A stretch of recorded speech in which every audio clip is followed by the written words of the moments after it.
still inside my blood. Fear is afraid of the dark side of me. I'm not gonna stop. I'm not gonna break. No. I'm a fighter, survivor, awakened in the light. I'm a fighter, rising higher. I'm burning through the night.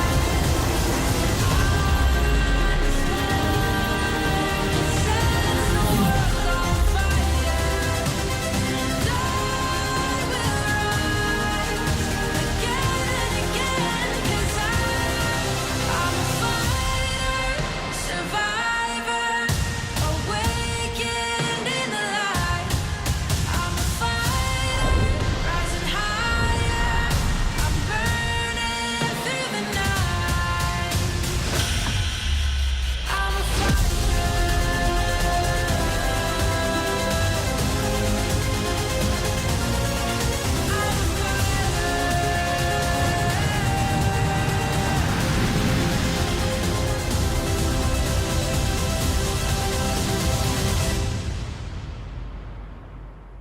I'm a fighter.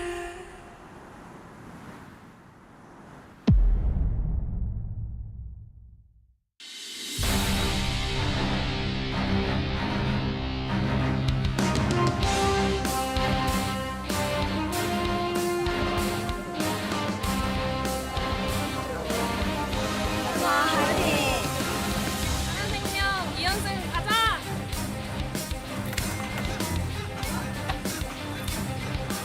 용기 할 수 있다. 화이팅! 동심 레드코스 화이팅!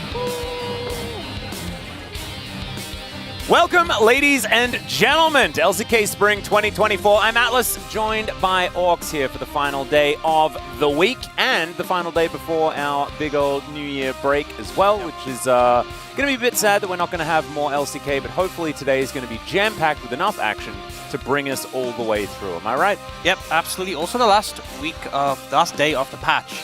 True. We've been on for a while. Thank goodness. Double support item. This is the last day of it. Last day to get the abuse in. Yeah, well, we'll see whether our bottom lanes are going to be able to do so. I think Viper and Delight have been big fans of it, and Jiwoo likes to cook, so him and Peter might also be down there doing some fun stuff. Let's jump into the standings here and have a look at what is on the docket. You can see that it is a little bit of a day of matches between the West and the East. Humble Life Esports wanting to really push towards that top spot. They have an opportunity to match T1 by the end of this week and tie them in second place with a 2-0. And Nongshim Red Force are just doing their very best to try and string some wins together, but they can actually tie with D+ Kia on match score if they are able to pick up a victory, which is kind of crazy. Yeah, absolutely. And, you know, it is not a good record for Nongshim against Humble Life Esports. Yeah. Not a good surprise. Last year was a bit of a struggle for Nongshim to pick up the wins.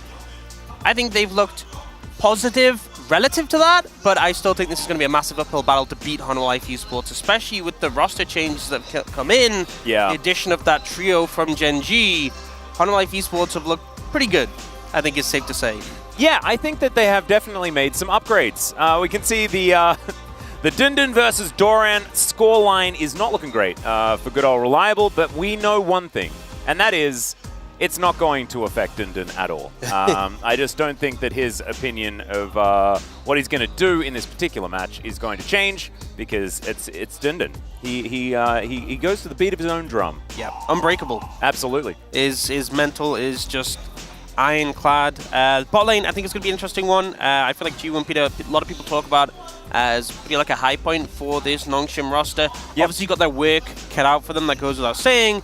But we've seen like the priorities on the bot lane combos be quite interesting. In fact, it was Jiwoo and Peter who brought out the high prio on the Aphelios Milio early on against like Lucian Nami. We saw that was in their the first series match, right? against DRX, and it worked really well.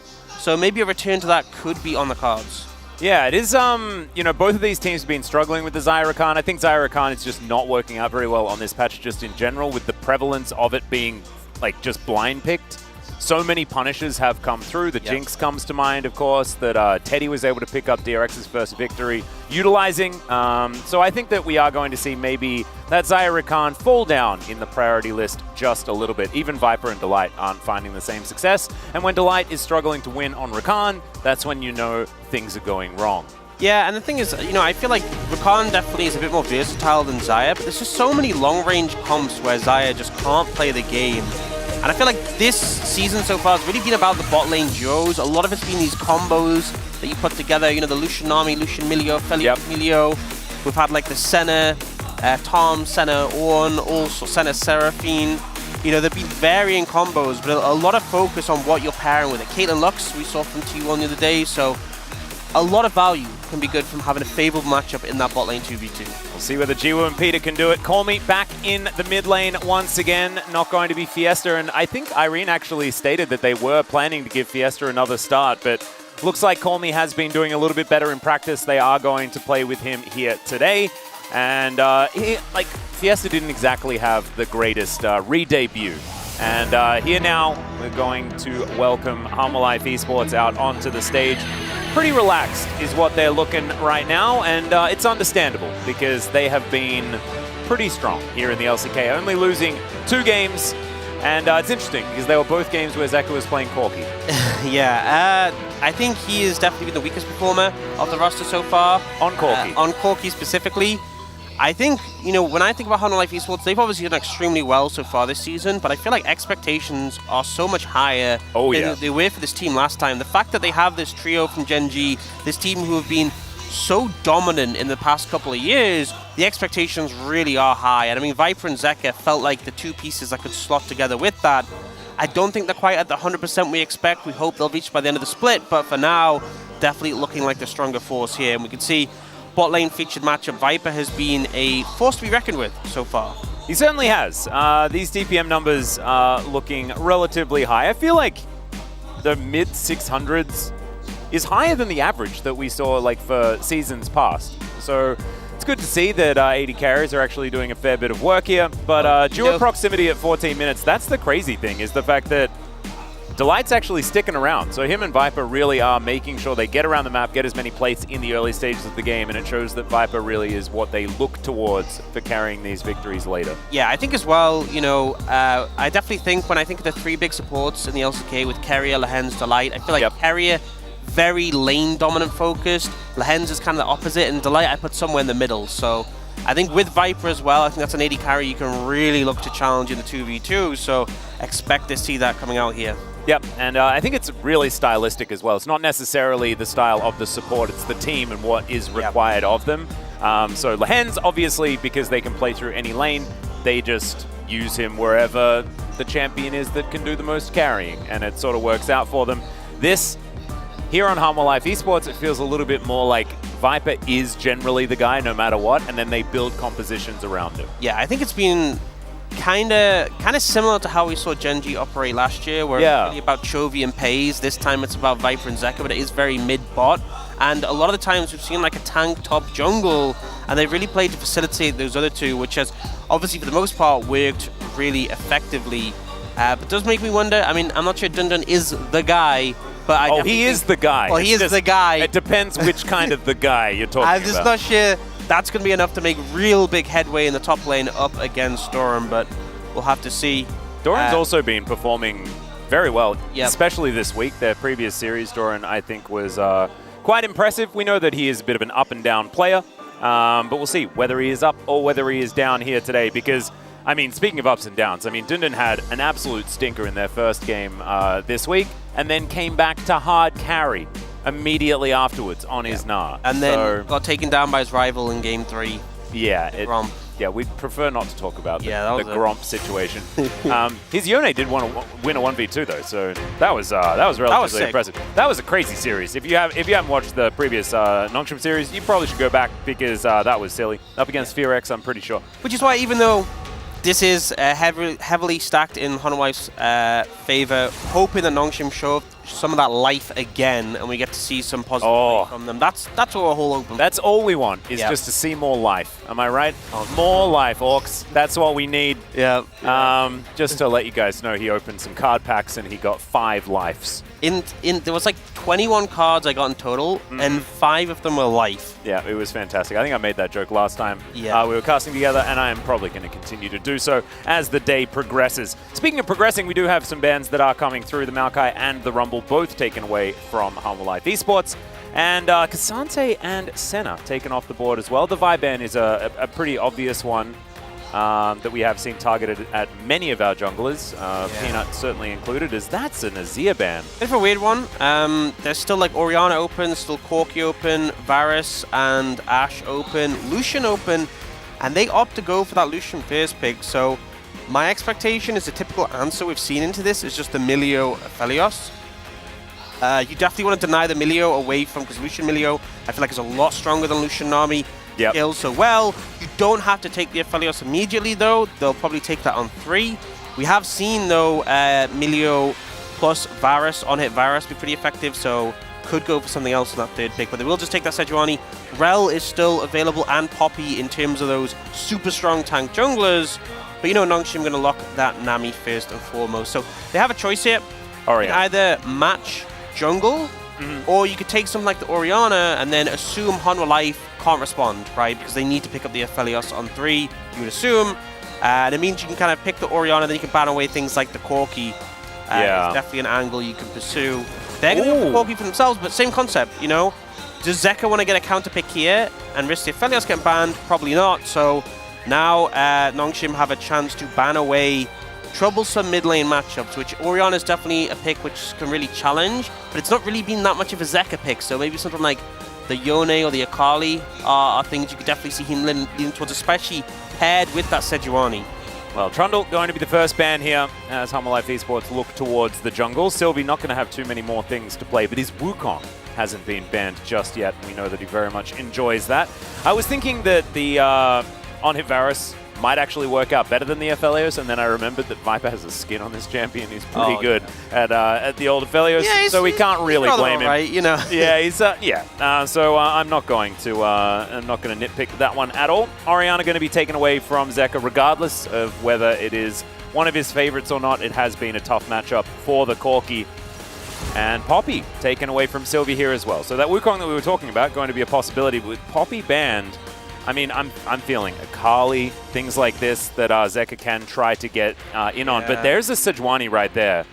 And so Yone ban would be feeling pretty good on the Nongshim side. Yeah, Tristana, also something he could bring out. Pairs really well when you have the Milio already. So you have like that double 80 carry being buffed with the extra range. They are going to ban away the Yone. So we'll see what they opt to go for. They could also look to prioritize top. You know, the Udyr is still open and available. But it looks like they're probably just going to give counter pick to Doran, and they are going to go for that Tristana. So the double 80 carry, you got a really strong front line with the Sejuani, and obviously Milio is great because he can buff both of them at the same time if they're close enough together. That is a lot of artillery fire right there. Absolutely is. A lot of long range damage, and I actually, you know, they're hovering the Rammus, but I feel like the Jax actually makes a lot of sense. Into 280 carries, you can essentially neutralize a lot of Hanwha Life Esports damage with your counter strike. So pretty solid pickup here for Dundun, and it looks like all other tank junglers banned away. Well, I mean, I guess Zac, but don't really expect them to play that, so they might just end up locking in the Rel here. It would be fine. It sort of goes against what they want to do, which is sit back and shoot them from a distance, but Rel has just been generally pretty strong, and the extra secure help as well on these pesky Dragons and Barons could be important, as that is a stock standard Udyr to be locked in for Doran. Probably not going to have too much trouble in the laning phase, but I also don't think Dundun is going to be too worried about what's going to happen up there towards the top side of the map. So Nongshim, they managed to get the Corki. Is this a similar situation as other Corkis that we see locked in? Of course, yesterday, BDD had that game where it looked like he was going to do like 100,000 damage and be 0-0-0 by the end of the game. They didn't end up winning. And we felt like Corkis have been a bit of a foregone conclusion here in the LCK. maybe it's time to broaden our minds and see whether Life Esports can still challenge it, because they're going to need to get some work done early on before those 3 items come in and he just takes all of your health away. Yeah, I will say this feels like a very Life Esports comp, what they've been playing towards so far. The big thing is into the Corki. You have 2 beefy tanks who are going to go Kanik Rukin, who can tank rockets, and you have Emilio. And we've often seen Emilio go like the Moonstone Redemption build. And if you get chunked out, you can just throw Redemption down. The Moonstone amplifies it, and you can basically full heal your team again. So I think they do have some tools to manage the Corki when it gets to that point. But you obviously never really want to gamble going to play against the Corki. I will say, though, Nongshim's comp, a lot of poke between the Lucian and the Corki. A little bit more difficult to pilot, I feel, than Life Esports straight front-to-back death ball. Yeah, it certainly does feel like a keep it simple, stupid type strategy here for Life Esports, and something that they have made work in the past. But Nongshim, they can do all sorts of crazy things. Let's get into it.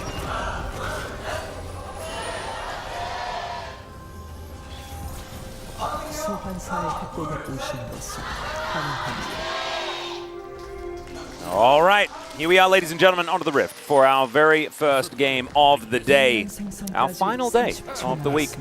We will be recording some Pog State a little bit later on, though, so you won't be without LCK content as we do go on a little bit of a break, so don't worry about it too much. Anything catching your eye here at the beginning, Orcs? Anything at all?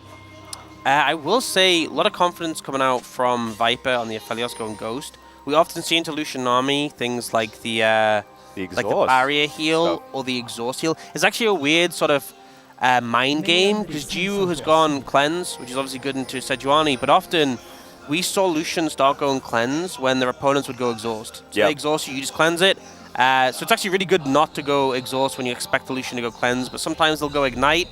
But usually, against Lucian Army, you go like the double combat summoners, just to try and extend the trade, which is when it goes unfavorable for them. And actually, Call-Me, he actually started Valkyrie there, got forced to do that to evade the Udyr. Doran has been Ghost, but I don't think he's too concerned about losing that. But does mean this is already not the best lane for a Corki, and starting W level 1, not ideal. Yeah, it doesn't feel too great. We're going to have a look at the win rate between these two bottom lanes, something that debuted in our very first match that Nongshim was in, is the Aphelios Melio versus this Lucian Nami.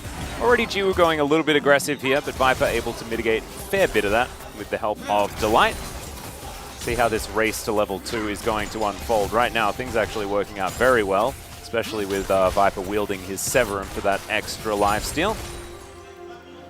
We'll have to back away, though, respecting the level 2.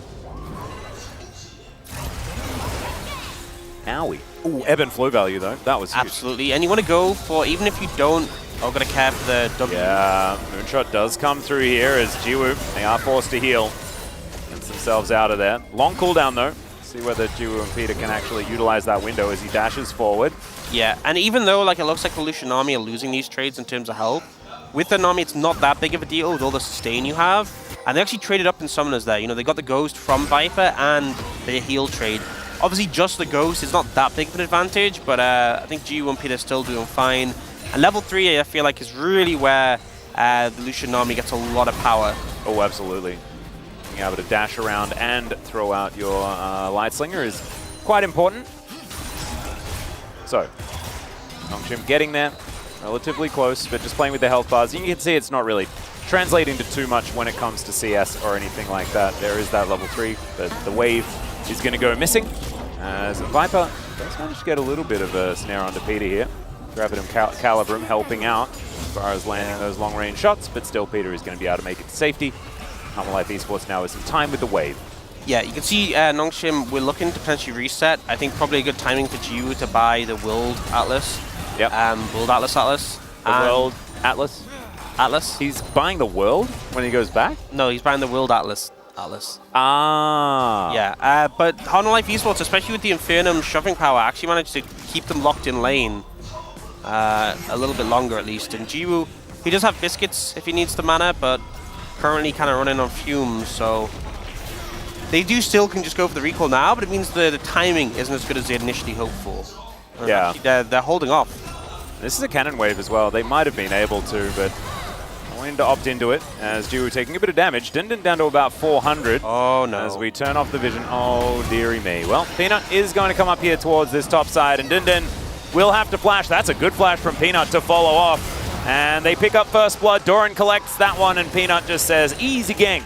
Love that. Yeah, just when the wave's in that position, really overextended there. And I think, honestly, Dundun might have been able to just back off, and I think the wave was pushing out anyways. Just overextended, low on health. He does block the Udyr stun with the counter-strike. There's just not enough when you're that pushed up in the lane. Yeah. Well, Zeka and Colmy still in battle here. Fair bit of Gatling gun value here, as Colmy does a fair bit of extra damage. Jiwoo still on 0 mana. Graviton doing a fair bit of work, but Sylvie's in the area. Viper and Delight not going aggressive. Sylvie moves in. He's going to spy everything. Does give away his position, though. What do you think about this Udyr skin? I feel like it's very difficult when there's like Primal Udyr, which was like super duper cool legendary skin, and definitely not Udyr. Like there are so many good skins. Yeah. I think this one's okay. I think definitely not Udyr is still It's still stand prime. out for me, yeah. And then going to come down, spots Peanut out. See whether he's just going to take away one of these. Looks like he wants to continue. Yeah, I think Sylvie would want to make his way over and get one of them. You get the bonus XP for the first one you take, not the first one that's taken. Yep. If you can get in and steal this one, it'd be really nice for him. And he just get it. Rel. Yep, just Q-Smite. So, you know, I feel like the Void Grub buff hasn't been that big of a deal. From what we've seen, how things have played out in the first few weeks, it hasn't really been that impactful. More about the XP you get, I think junglers are focused on. And here, again, I think Dundun does everything he can. It's a really nice flash from Peanut, but at that point, you're just dead. And yeah, the wave was in a position where he could have just waited. He could have just backed off, and he would have been okay. So a bit of a mistake. Yeah, slight overextension from Dundun. Something that will probably not affect him, but it might affect not the rest of the mentally. team. Yeah. Don't want to give too many advantages to these Udyrs, as Doran is already just running amok. Jiwoo taking a little bit of damage there. Nice little kick. As all right, Colmy going to get buster shotted, and Zeka getting pretty aggressive here in this mid lane. See whether it's going to be enough to mitigate the Corki value. It is stacking up slowly but surely. Doran, see if he does get into a position where the Udyr can take over, it can be quite oppressive, as we're seeing. Yeah, he's not doing too well right now. I mean, Udyr is pretty obnoxious. But yeah, definitely having a bit of a struggle in this matchup so far. The kill won't help. Yeah. Well, Peter taking a little bit of damage. Red White Guns here for Viper. Peanut comes on over, spots the control ward, so he is on vision. Sylvie. This is level 6. You got Prio, mid, and bot, and it's level 6 to level 5 for Peanut. So I think Sylvie, if you don't get this in the next few seconds, you're just going to have to leave. And that is precisely what's going to happen here as they pull back the red buff, and they now know that there is no vision. And that is going to be a very comfortable steal here for Peanut. Pretty nonchalant when it comes to steals. The enemy jungle will now transition into this dragon. So Peanut kind of running the rift at the moment, and actually up a fair bit of CS. Yeah, I mean, this is part of the problem is that we have mid lane has Prio for Zeka, top lane Prio for Doran. Both of them have pretty firm control of their lanes. And bot lane has been a bit more of an ebb and flow. But regardless, Peanut just has complete backing from his laners right now. So able to pick up the dragon on top of the red buff. Really nice position to be in. And even though it's just a single mountain dragon with a Udyr and a Sejuani on your team, that does feel good. Yeah, pick up. Feeling pretty fantastic about that one. No Cloud Souls today, which is a little bit of a shame, but at least we'll get one Cloud Drake on the Rift. Nice bubble is going to connect here onto Viper. Jiwoo just putting through the culling. Peanut lurking, looking for an opportunity. Not really going to find it, as, okay, Jiwoo and Viper taking a fair bit of damage here. Yeah, I mean, they're trading well, Jiwoo and Peter, but they're also... Whoa! Jump scare. Yeah, they're getting a bit low on health, and I think that makes the risk of a dive really severe. You can especially see Zeka walk down. He doesn't actually go all the way bot lane, but just him moving is enough of a threat that they have to back away. So really nicely played by Honor Life Esports. They don't commit to the play. They're going to get a bunch of plates for Viper here, and Zeka's still back mid in time to fight Call Me away. Yep. Call Me going to take a full explosive charge. That is a lot of damage. Does do his little mini equalizer as he makes his way out with the Valkyrie. But is going to lose out on that trade momentarily. Still, a couple of waves in the lead is Zeka, and just general better League of Legends being played at the moment by Hanwha Life. But Nongshim, there's a fight or two left. in this game. We'll see whether they can actually find themselves some team fights or orchestrate something as we move further on. Yeah, there's always the Corki angle. Oh, yeah. Get your point when Corki is Corki. Oh, yeah, so maybe saying that there's going to be a fight isn't necessary. Yeah, Because there might just be a Corki. he'll just pew-pew, and then you're good to go. Yep. Circles. A lot of circles here in this top lane. Doran slapping Dindin. So much damage. Imagine, I mean, he has a Sheen, I guess, but it's just so insane how much damage this champion does. Part of the reason he's so broken. Yeah. Might have been why. That's what Doran opted into. No, it's not necessarily the most exciting pick, but it gets the job done. As Peanut and Doran wanting to grab themselves up to 5 of these Void Grubs, and that will mean that we will have some Void Mites. The little bubs are going to be coming out. As Yu, once again, just presses his culling button. And Delight and Viper don't look too perturbed. Yeah, they actually managed to mitigate a lot of the time. I mean, this is part of the reason I feel like Milio is so strong, is that the fact you have 2 charges of your shield and you have your W for a bit of sustain, really hard to actually cut through all those defensive abilities with the burst that Lucian has. Well, speaking of burst, Viper also throwing out an ultimate, but really good Aqua Prison to stop any sort of follow-up. That does mean that Jiwoo will be just fine for the moment. Peanut just farming things out here in his jungle as Doran looking for a little bit of a cheeky back timer, and 2,000 gold. It's from sort of natural gameplay here as Colmy taking a lot of damage. Sylvie not going to be able to find his way in. Zeka just holding on to the rocket jump. Certainly be a little bit pesky here. There's Tristana as Peanut lurking one more time. Corki, I mean, putting him behind would feel fantastic here for Humble Life, but Peanut's going to walk over a ward. Only probably not going to get caught out this time. Yeah, I mean, we've already seen CS advantages build up in pretty much every lane. Well, Dindin is coming over as well, so Peanut going to flash, and I think it was right to do so, as here towards the bottom side of the map. Aqua Prison now on cooldown as Jiwoo. Oh man, these autos from Viper are already starting to hurt. Humble Life just naturally getting some leads here. But I think that Nongshim certainly have stood their ground pretty well in the bottom lane. Yeah, I think bottom lane's where it's been going best. Oh dear. That's a cast curse a little bit there. Good flash from Viper, but it looks like Nongshim are going to at least survive. And now Sylvie is going to dive in. Good Magnet Storm as the ulti comes through from Delight. Does Viper have enough to survive? He does not. And that is going to be Sylvie locking down the kill as Zeka dives forward, and Jiwoo, he will survive. Able to get through that buster shot, and they didn't even use the heal. Just wasn't quite enough there. So a lot more confidence than I would have. Yeah. In Peter and his W keeping Jiwoo alive. Holds the summoner. Zeka gonna put some damage in the tower. Not quite enough to get the plate, but pretty good for Nongshim. You know, it felt like the game was starting to slip gradually away from them, but they get a favor in the bot lane. You now have the mandate coming out with the Nami, which is a big spike. And I feel like bot lane is where it's been going best, because everywhere else has been these build-up of advantages. You've seen that mid, you've seen that top. But bot lane, the CS is actually closer than it seems, just because you can see a lot of CS has gone to Peter already. So between them, even.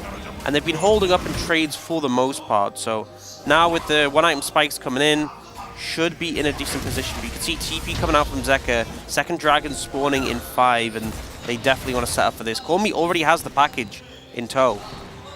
So being able to put some pressure on Colmy, maybe get that package a little bit early, could be an avenue here for Humble Life, as Jiwoo are going to throw out the culling one more time. This one looked like it hurt a little bit more than the last, but Humble still going to be absolutely okay. We'll back away. Storm Raze is done for both of our 80 carries. We have Kraken Slayer here for Zeka. Only 15 seconds left in the package, so it's like you need to do something with it now, or it's just going to time out. Yeah. And you can see Humble Life Esports are just playing the waiting game. It's a bit awkward as well, because the Magnet Storm is going to be up in about that time too, as Colmy just going to have to use it.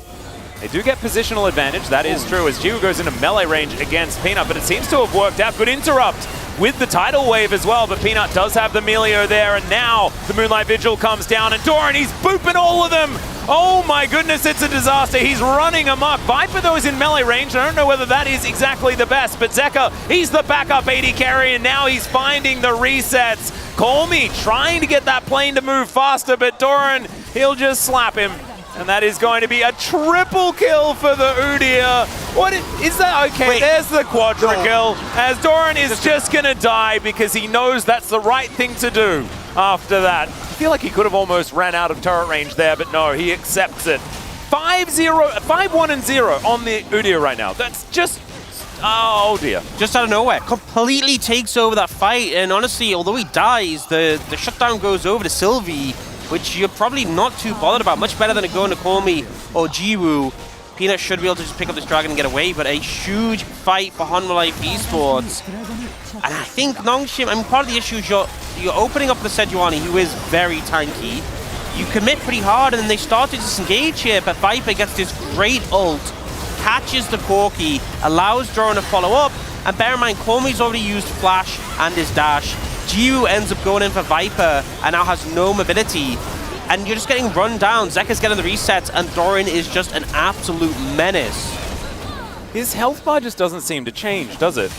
It started to with the tower's contribution. You maybe like the 6th tower hit. 2, 3, 4, 5 turret shots was enough. As Colmy, that's a full explosive charge. Fair bit of damage here, but Zeka is not done. Looks for it. There it is! Reset easily picked up. Tanks a couple of turret shots, and he is absolutely fine. Solo kill for Zeka on the Tristana. Yep, Zeka on Corki, maybe not so hot, but Zeka are into Corki. Against Corki, yeah. He knows those weaknesses quite well. he invented the weaknesses. Exactly. That was the plan all along. And making the Tristana look like an assassin. Speaking of which, Jiwoo is going to jump on forward, but Viper only going to lose a little bit of his health there, maybe 40%. And Doran and Peanut getting to work on the Rift Herald. So we're going to come on over and does have Dundun in tow. Peter and Jiwoo can move on in, but Peanut not really interested in fighting. It's a big amount of damage here from Jiwoo. Viper going to have to ult just to try and get him out of here. And honestly, Viper... Oh, Flash Magnet Storm is going to come through here, and that is a great knock-up as well. Oh, but Viper is going to survive. Oh dear, Peanut going to miss the ulti, but that is only because Peter had to flash. And now Zeka is frontline Tristana-ing. Nongshim are going to have to back away. And you can see Nongshim know that Lucian Nami combo is really strong right now. They're trying to exert pressure, but Viper keeps playing it just on the edge, not getting taken down. Delight did a beautiful job appealing, and now the rest of the team comes in for Hanwha Life Esports. The Rift Herald comes out, and some faulty driving there. I think they try to steer it towards top lane and just...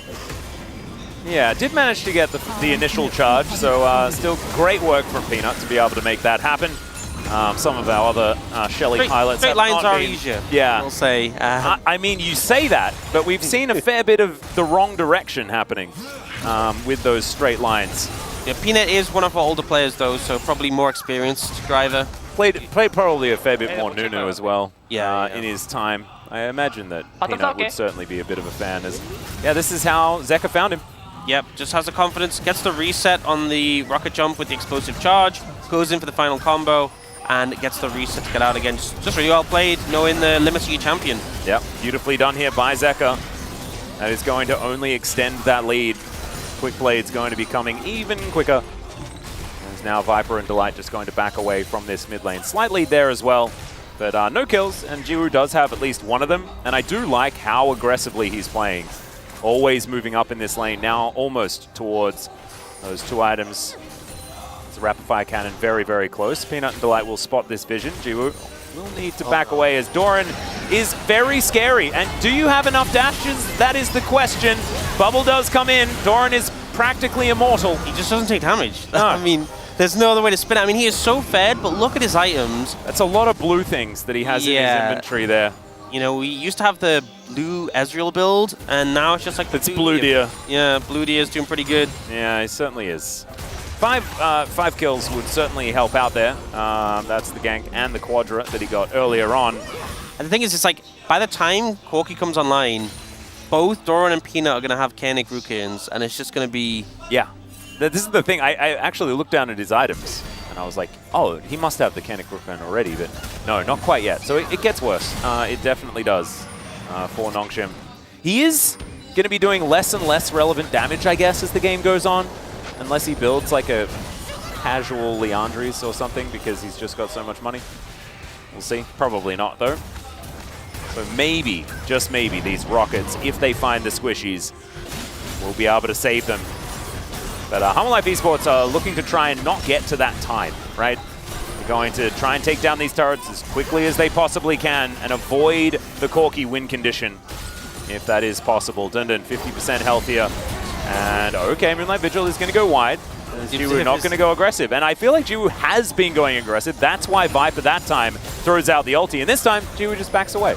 Yeah, holds the color. But I just think that, honestly, Life Esports bot lane has done so well, because typically, up against a Lucian army, it's so hard to contest mid-prio. They're constantly looking for opportunities to jump on you, blow you up. And it feels like Viper and Delight have met it pound for pound and haven't given up too much pressure in return. Oh dear. We've seen this before. Yeah, this is exactly the same fight happening once again. This time Doran is going to slap the Rel, and also the package has to be used here as Colmy needs it defensively. Oh dear, that should be soul point. Dundun just going to say, yep, not going to be able to find this team fight. 50% health, does have teleport. It's not quite going to work out. As you can see, Doran even going to head up towards that top side. And Viper, with that campfire, is just feeling all right. Yeah, and the thing is as well, Ocean Soul definitely the strongest, but into a poke composition, yeah, gotta feel frustrating. You know, a lot of the damage that Nongshim do, they're wanting to burst people out, they're wanting to get that poke down from the Corki, even the Lucian, and it's gonna be mitigated a fair bit if that Soul does come through. And also, I feel like even Viper having Ocean Soul and being able to press Q with Severum, as Peanut is going to give himself the thumbs up there. His emote game just keeps getting better and better every year. He was always fantastic at it. I loved in their previous series, the hawk shot flies over and he gives the thumbs up. Yeah, shows the appreciation. Good job. It's brilliant. See it. It's fantastic stuff. Doran has done the most damage. Oh, he actually went Abyssal Mask. Oh, I love that. I hate that. Really? I mean, It's great because it's doing, like, he's buffing his own circle and fire magic Yeah, but damage. I feel like if you're going Abyssal, you should have someone else in your team doing magic damage, and you have... Oh, like, you just wait for Zekka's Wit's End to come in, man. I mean, even then, it's like, Kanik Rukin is so broken. Yeah. You know? But there's a Balmy Cinder there. Oh, yeah, that's what it's for. Yeah, and some fire cape's on the way. The magic damage that Delight does, you know, with his passive. Yeah. Yeah. Fire kick? Hmm. So it's high value. Oh, super high value. Stana ult deals magic damage. And when Doran builds his Death Cap next, Yeah. he's going to be buffing a lot of his own damage. Yeah. As Peanut gets over that wall, that one not a flop. You know, I feel like you need a lot of justification not to build Kanik Rukin. Yes, that is very true. If Just Doran wants build the belt, for goodness sake. As Zekka is going to flash. Had to bust a shot earlier on there as well, so a fair bit mitigated from the mid laner here on the side of Hanwha Life. Still mean that this turret's in trouble though, as Jiwoo holds on to the cleanse. Really like that. Now they can potentially go for a fight. Not going to be able to save their inner turret though, and Hanwha Life continuing to get advantages. 7,000 gold, just sort of out of nowhere. Or 6.5.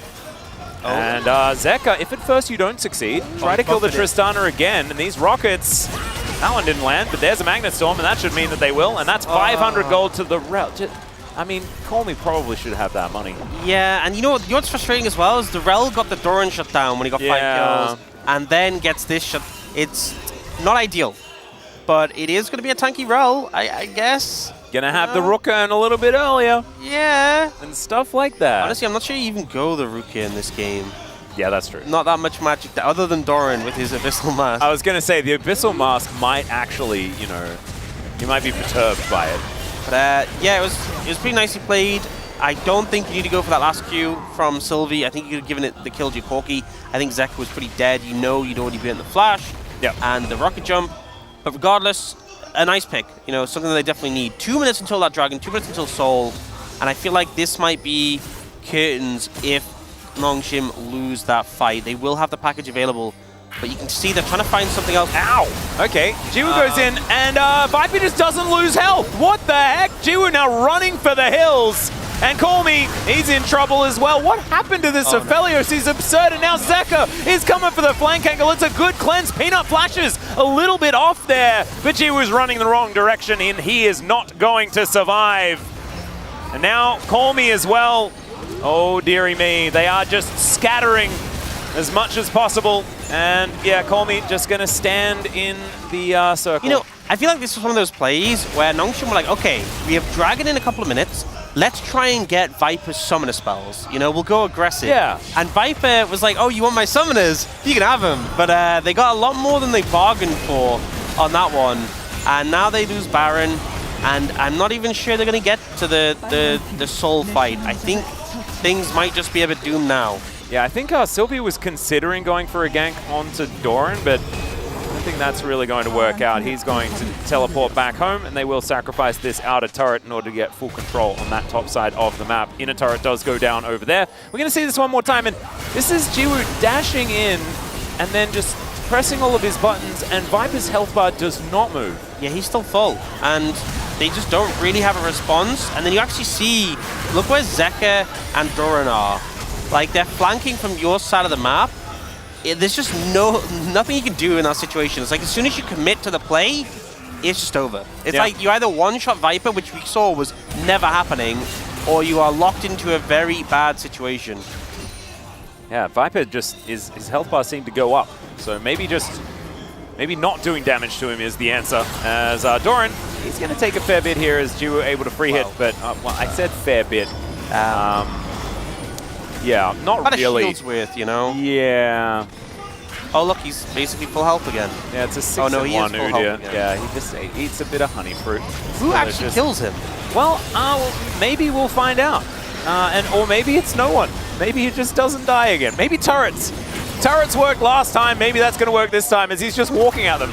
Call Me is going to once again throw the package out as Zeka happy to vacate the area, and Call Me not really going to be able to stand around and throw rockets now with his health bar so incredibly low. Peanut's on a ward, but it doesn't really seem to matter. So they're just corralling Nongshim back towards their base. And yeah, Doran just runs. He runs. He does run. And then they die. They just get slapped. I don't know. This Udyr is ridiculous. Now Jiwoo once again just caught by himself. And Nongshim, they just fall like a house of cards as soon as one of them goes down, especially the Corki that is so important for this composition. I love how Jiwoo dashes over a wall and the Udyr just runs around it and catches Yeah. He's still coming. He's running. Look at him go. Oh, it's so quick, and then just puts up a circle. There we go. One slap is enough. Him so far. It's just, there's no escape. Nope. And now Nexus turrets are going down. They don't really care too much about a soul because they can just end the game right here. And Humble Life Esports, yes, there was a Corki on the other side, but I feel like they did everything they could to make sure that Call Me wasn't able to get online, and it worked out. Good Magnus Storm here from Sylvie. And Dundun is able to dive in as well. Doran, he's almost at 50% health, but Zeka, he's another 80 carry. He's doing a lot of damage, and Viper is still up and available. Oh my goodness, wait. Can he die? Can he die? This is an almost, it's health 2.5 item Corki. It's not enough. Yeah, Doran's health bar was going up. Viper's health bar was going down, but so is the Nexus. That is going to be game one, going to Humble Life Esports in pretty comedic fashion after the most gigantic Udyr just runs. Yeah, you know, sometimes after games, I struggle to talk because I'm trying to think about, wait, who is going to be my POG? Not this time. No. Very easy decision. Nope. Really strong game from Humble Life Esports. I think the composition was just so typical for what we've seen them playing. You know, the tank top, tank jungle. We have the really strong carries in the mid and 80 carry. And it really felt like smooth sailing the whole way. And the comp is so straightforward. It's just like Death Ball, full group up. And I think the problem is they're obviously a stronger team than Nongshim, right? And Nongshim also gave themselves a comp that has a higher burden of execution. Yeah. And I think they didn't make it easy for themselves. And you could see that they just, at first it was slowly bleeding out. But by the end... You know what, I take back what I said about the Rukin. You know, he wasn't dying anyway. Yeah, man. Might as well do more damage. And look, I think Viper would have out-damaged him if it wasn't for that Abyssal Mask. Yeah. Am I right? You know, you got a point there. Yeah. Who am I to disagree with Doran, right, who just carried that game? That's illegal. Also, the whole map was in control by Peanut there as well. He might get a couple of stray votes. But it is now time to go to a short break. When we get back, the Space, and then game number 2. We'll see you there.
뒤에 라인 온다. 야 골피 어차피 노플이야.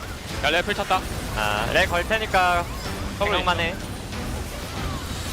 네 이번에 무조건 들어온다. 덱스 밀게. 접공할. 아 아깝다. 싸마자. 렐 먼저 렐 노플이야. 덱스 찼어 한번. 텍스 보자. 덱스 노플. 1초. 더블 1초. 보라. 아 드디어 1킬. 일단 있어. 괴물이 네오디를. 계산 컷파. 나이스. 나이스.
and welcome to the space. I am very zoomed in for a very specific reason. We do have some extra people on the desk today. We do have Chronicler right next to me. This is very strange. I'm generally not able to... Huh? Yeah, why are you Finally sitting have a on my friend, couch? Valdez. Yeah, I know this Have is a very friend. strange. I'm Valdez with News Chronicler. Obviously, we do have a very special guest with us on the other side. It is Hooney alongside of Finn. Hello. How are you guys doing?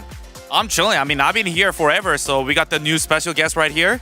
I'm coming here to take your job. Oh, Oh! getting fired soon. Yeah. Of Top course, lane is I have to 1v1. That's how we do it. Rumble 1v1? Swifties versus Sorks. That's for the next desk segment. We should just do 1v1 between you two. Guys, let's take a look at the draft. Of course, we have some extra people here, so there's a lot to talk about. What did you guys think about this draft in general? Personally, I do think that what we've seen with a lot of bottom teams is that they feel very obliged to pick Lucian away, because if you give it to Viper, you lose. But it also comes with the caveat that if you pick it into a better bot lane, then you'll also lose. So I think that we kind of saw that struggle here. We have been a much bigger fan of going for Milio first, because it allows you to have a little bit more flexibility while taking away one of the strongest Lucian combos. Yeah, I mean, it's really the same thing for me. I think it would have been better actually just to take it down to the Lucian. It's like you actually don't have to care. I think probably would have been better. But still, I like the idea that you just take the Quirky and trying to go late.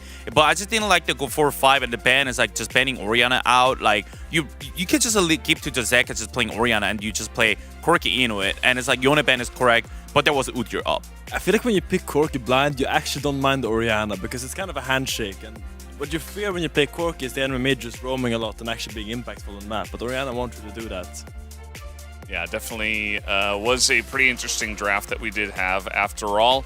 Let's go ahead and jump straight into our first highlight, because this is a top lane focused highlight, and we wanted to talk about this lane state that we had between Dundun and Doran and what went wrong. Yes, so here Doran pushed out the wave and Dundun is now catching. And here he has two options. Does he base or does he try to push the next wave before Doran comes back?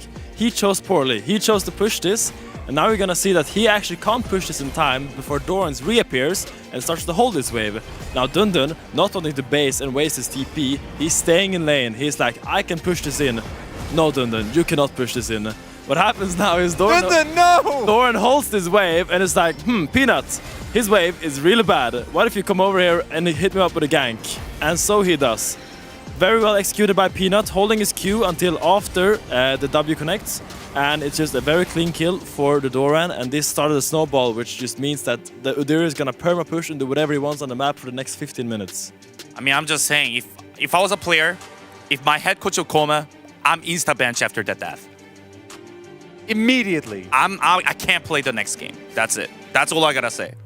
And that is a bit unacceptable. I think there is Dundun, you just take the base and you come back, you will drop like 2 melees, but you will be fine. You will not suffer. That is completely fine. It was definitely a bit of an issue, and you know, it feels like a small thing. Oh, it's just a first blood, but as you guys highlighted, it does turn into a very big deal. And we can take a look at our second highlight, which kind of shows off where Doran was able to put all of this extra money that he got in this play. And this is where we see, I think, some of the biggest differences between these two teams as well in the coordination. The teleport timing here is a really big one. Homa Life is very well aware, do we want to fight this? Yes, then the teleport has to come in immediately. And as we can see, Doran already fed is just completely running amok in this fight. By the time Dundun joins, it really has already been lost. The problem is that Doran actually proxied a wave and then TP'd to the fight, while Dundun was catching a wave, basing, and then TP'd into the fight. That's like a 16 or 15 seconds difference. That basically when Dundun arrived to the fight, Doran had already won the fight for his team. There you can see the impact of that early gank. Yeah, I mean, basically after the first highlight, right after, it's just like 1v1, it already snowballed like more than 1,000 gold differences as just a 1v1. After this play, it was a 2,000 differences. You can't really do anything. The Udyr was so huge. Yeah, the Udyr was massive, quadra kill. I mean, we had a couple of other highlights after this, but we really just wanted to showcase, okay, this is what can happen if the top lane goes awry. He's able to get into the fight a little bit faster, and then from there, Homa Life Esports just had such a massive lead that it didn't really matter. So, coordination, a big one, I think, in this one, as well as that top lane. We do have our POG ready to go, though, so let's see who does pick it up on the side of Homa Life Esports. It will be Doran. And unsurprising, really good capitalization on the mistakes of his lane opponents. And for Doran, I think it's important to remember that there's a lot that we associate with Doran, which is his, high stakes kind of flippiness. But at the same time, domestically, this guy has, I think, actually been more and more consistent over the last couple of years. If you look back to like a year or two ago, back when before he got to Genji, when he was still in KT, he was flippy every game, and I think that you can really see the growth that this player has made. Yeah, I mean, I'm really happy to see, like, since we're both top laner right here, and it's finally Doran proved that top lane actually better. So it's happy. Just pick Udyr. It was a complete takeover from him, honestly. Like, it's very rare you see a top laner have this much impact on the game, but that fight, it was like solely on him turning that for his team. We also had some Viper votes, which I don't really get. I mean, this would be more about the laning phase for me. I think some of the team fights he played out were actually a little bit too over-aggressive, kind of putting his life on the line, but at the end of the day, it is going to go the way of Doran. So it does make sense, and you guys were talking about top laners having an effect, but also Udyrs generally don't have that big of an effect. Generally, they're just running around like putting circles and just being annoying, but yeah, to see an Udyr carry to that level is pretty insane. We do have Nongshim moving over to the blue side for game number 2. We'll see how that affects things for that second game, but we are done here on the space as well, so let's go back to the casters for game number 2. Thank you so much, gentlemen, and thanks for coming around, Finn. That's really cool to have you here. And also for the breakdown, because I didn't quite realize just how much of an oopsie Dundun had made there. Yeah. It's just really good to have two top laners there ready to make sure that he is put in the bin. Yeah, the decisions I that like he made. Finn's there to like break it down, be like, this is exactly what he did wrong, and then Hooney's like, this is the worst thing I've ever seen in my life. Really just making it clear how rough that was. There's the man himself. Yeah, bit of an oopsie, and I don't think he really understood the consequences that play was going to have on the game, but I guess we saw the effect of letting the Udyr have free reign.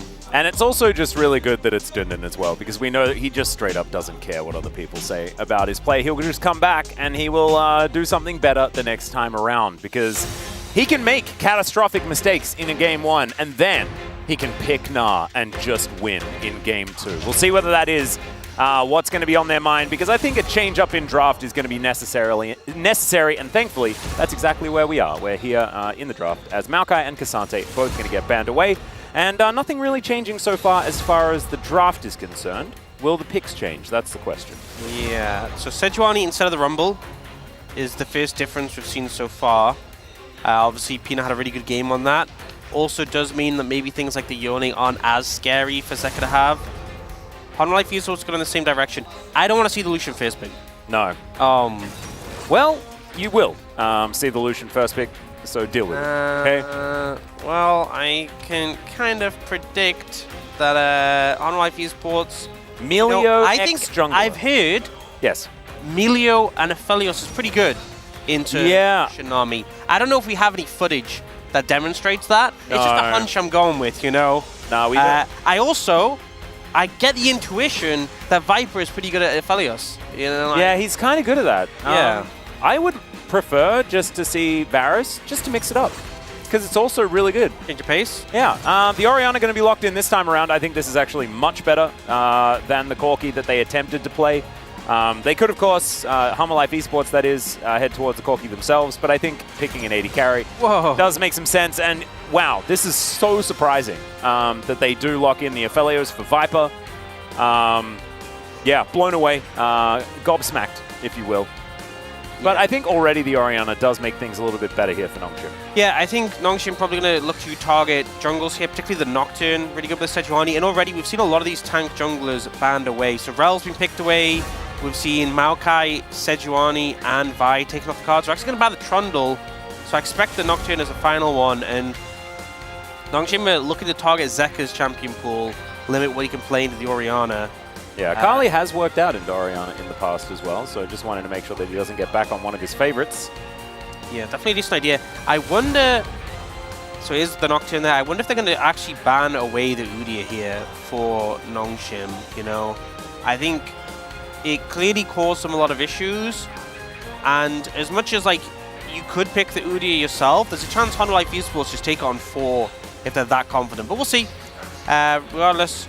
You can just take mid and match the Orianna here and then leave top for counter pick if you're confident in Doran being able to match with Udyr. A Rumble is open and available this time, so that's an option, and it looks like they're just going to go in that direction. Rumble Rel, a pretty good combo. It isn't too bad, especially when you have, the Milio there for his help in team fights and AoE damage that an Infernum can have as Zac. Maybe a blob is what saves it. And also, if you are just bouncing around in a fight, the Shockwave can actually be pretty easy. Here's the thing is I think Poppy is solid like into Rel, and she is one of the remaining tank junglers, but I think they need someone to deliver the ball. Zac could be good, but I think one of the problems is that, a well-played Milio, which Delight will definitely perform on, can just completely interrupt you. Yeah. In fact, just makes it is a bit frustrating to deal with just for most of these champions. Even the Xin Zhao that is being considered instead, it is going to be that Poppy like you were talking about. So I think Poppy works well. She's obviously super tanky, works well into the Rel, but I feel like you don't really have that reliable ball delivery, and you're going into an Aphelios and that Tristana again. So if they're given free reign, might be problematic. It's really going to take a good performance from Call Me, because I think if you're playing Orianna and you have something like a Nocturne or a Vi, it becomes so much simpler. The weight is taken off you to find good shockwaves. You kind of just wait for them to press R, and then you just also press R. And I remember in their series that we casted earlier this week, Orcs. Yep. Call Me did play Orianna. Yep. And there were parts of that game that were not great, but do you know what the part was that was good? When the Nexus exploded on the enemy team. Yep, that did happen. That did happen. So, I think it's all but a foregone conclusion at this point in time, as Irene and Dandy are going to bow to one another, and we have Game 2 ready to go. I think running back the Lucian Nami into the Aphelios Milio face-up, a little bit of a gamble here on the Nongshim side, but having the Udyr on their team and having Orianna instead, I think might change things for the better. I think the main thing is they have more pressure in their solo lanes, and that's really what caused the game to go out of control. Is Peanut had free reign, he had prio top, he had prio mid, bot was contested, but it just meant he could do what he wanted, and now I'm hoping we see a better performance from Sylvie with the backing of his mid and top. Yeah. But now Doran is also on the Rumble as well, so this could be dangerous times. He might not build Sork shoes. Oh dear, let's jump into the rift for Game 2.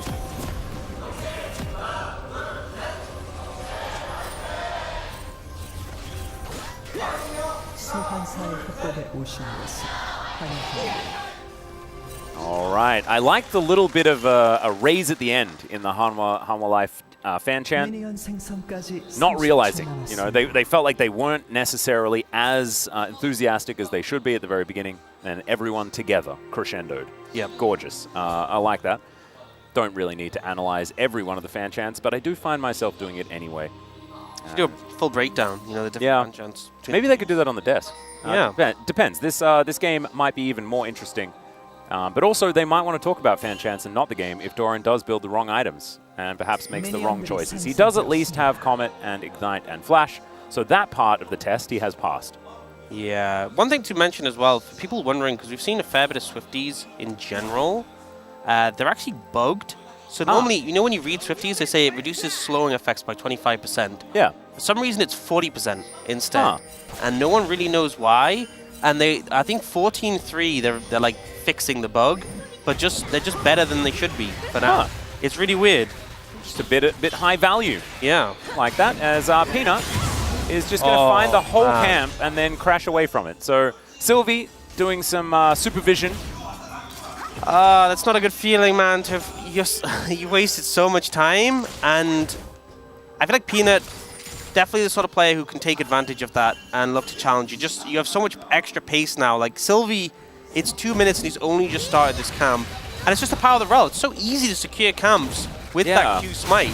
That's what I was thinking. I'm like, why do you even go for it there? As okay, Viper is ghosting. Peter taking a fair bit of damage here as all of these autos just flying into the back of this Nami. And Nongshim, even level 1 this time, having a rougher time. It's his ultimate move. He just walks at you and auto-attacks. I mean, it seems to be the Hanwha Life Esports way, as Peanut crashes into the wall. Oh, Sylvie, not to be discouraged.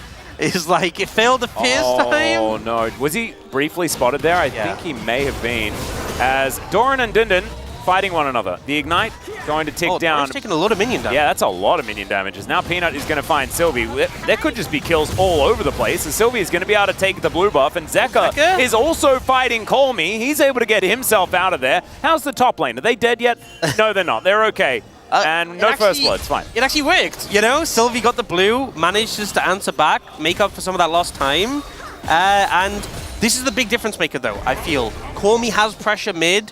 The Orianna has been such a solid pick because she just has so much early lane pressure for a mage. And as a result, you know, I feel like if this happened last game, all the Honor Life esports would have collapsed. You'd probably see Doran come down at this point to kill Sylvie. So able to keep the isolated 1v1 and it pays off. And now Peanut kind of just wandering about, waiting for the Scuttle Crab to spawn. Sylvie is still level 2 though, so not out of the woods yet. No, and he is moving towards that top side of the map as well, potentially. Might just look for a gank here, but Zeka has flash and all sorts of things. Gets level 3 XP, leeches from the lane.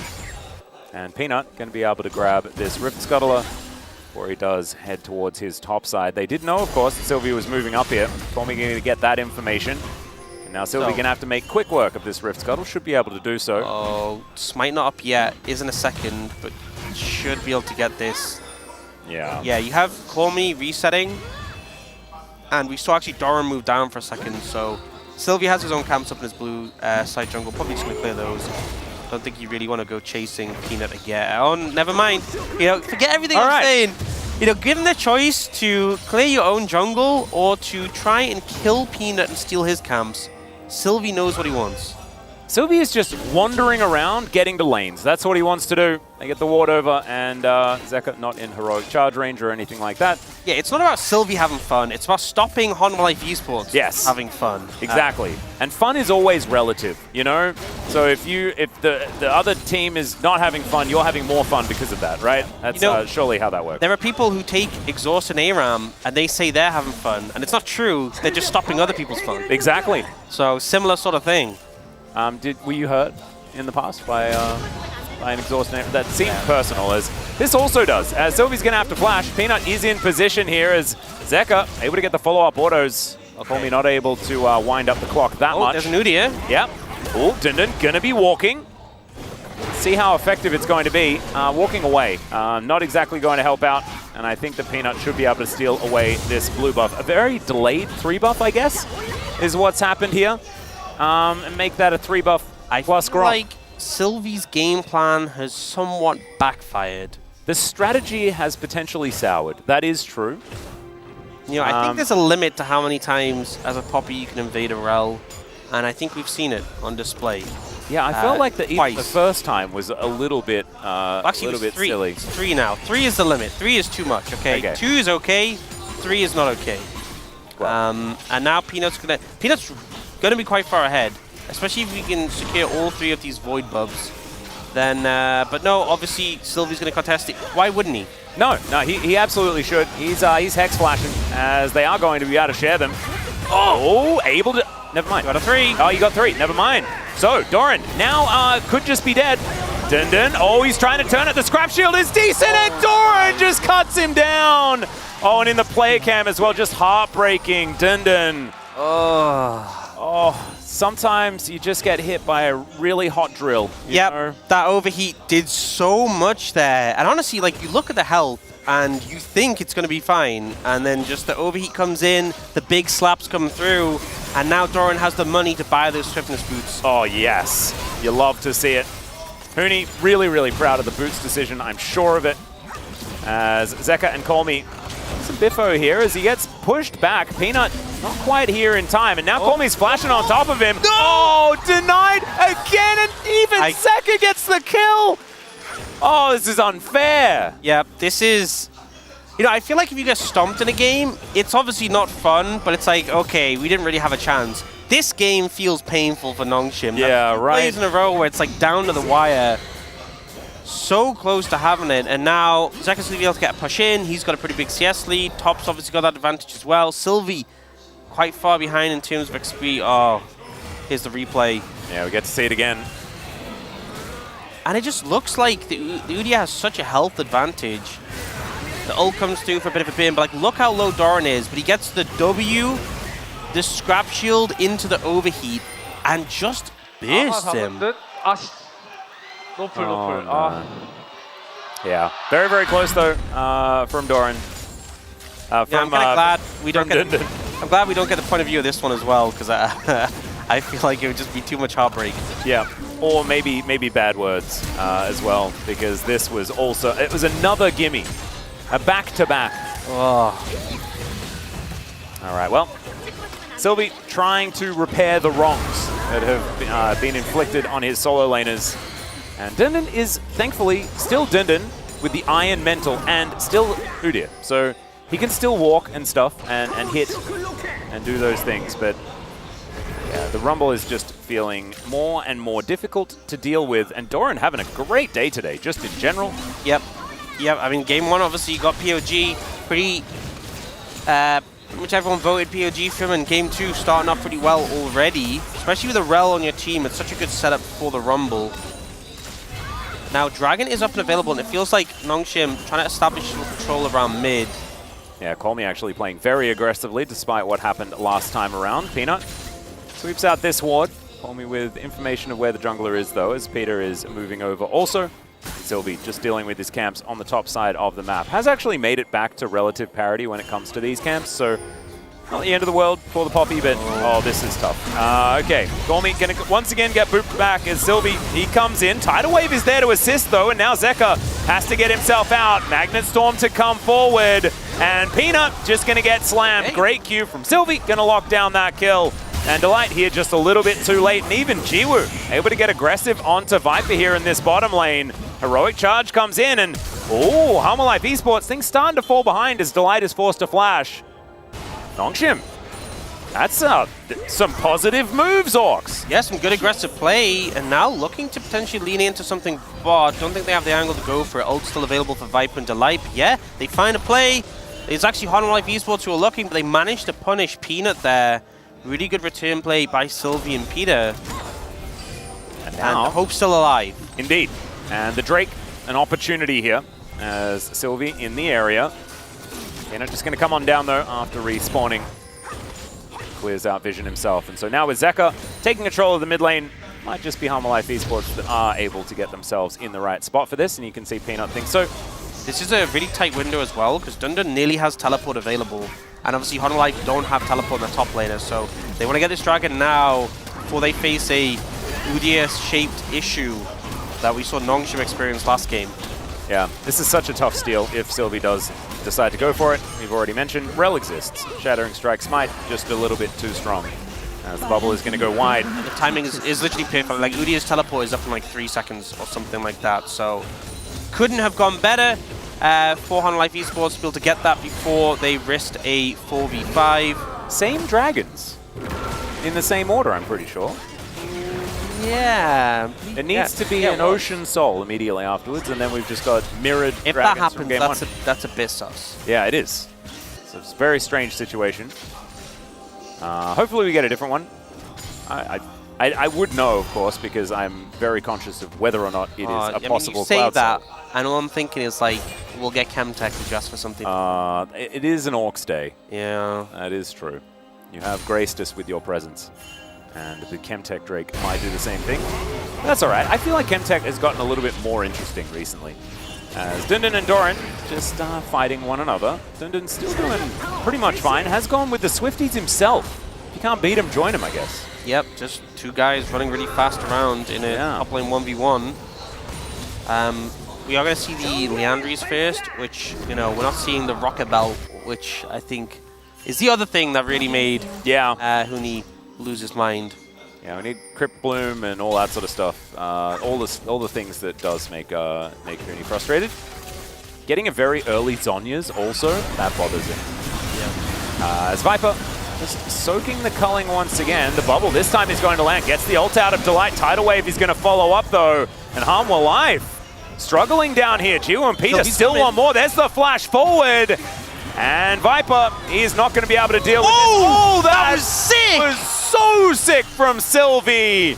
Predicts with the heroic charge. Oh, that was so well played by the bot lane on Nongshim, but Sylvie, like, such a perfect read onto Viper. They get the 2 kills, and Nongshim actually in a gold lead right now. Game 2s, man. Nongshim in game 2s. This is their forte. This is what they do. Is this turret going to take another plate down? And so Zeka is still a bit of a problem. And Nongshim not out of the woods just yet, but they have a gold lead. It is 500 up here for Nongshim. Let's have a look at it one more time. Man, really want to fast forward to Sylvie's play, but this was also great. Yeah, the full culling tanked, and the thing is, you know, the Milio, being able to use the shield twice can absorb a lot of damage, but they burn through that and still have more. They wait for the cooldowns here. Jiwoo gets the slow, but the big play is the one from Sylvie. I'm glad we're getting the point of view. Yeah, let's check it out. Yeah, I mean, it's so easy to outplay Poppy if she tries to slam you into the wall. Just special delivery. Yep. Wow. Yep, that's how I felt too. Thanks, Yep. thanks Viper. Yeah, Viper, pretty impressed with how that one went.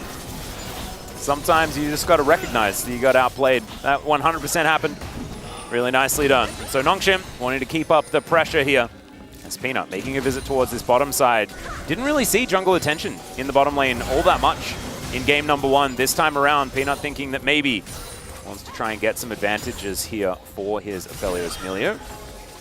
Especially because Jiwoo has a big item lead right now. Yeah, and it's such a strong spike as well for Lucian Army. The mandate coming in for Peter. And top of the Storm. Yeah, the Storm Razor. Really means just have a lot of burst. You see, Delight's like burning the shields just so Viper can farm.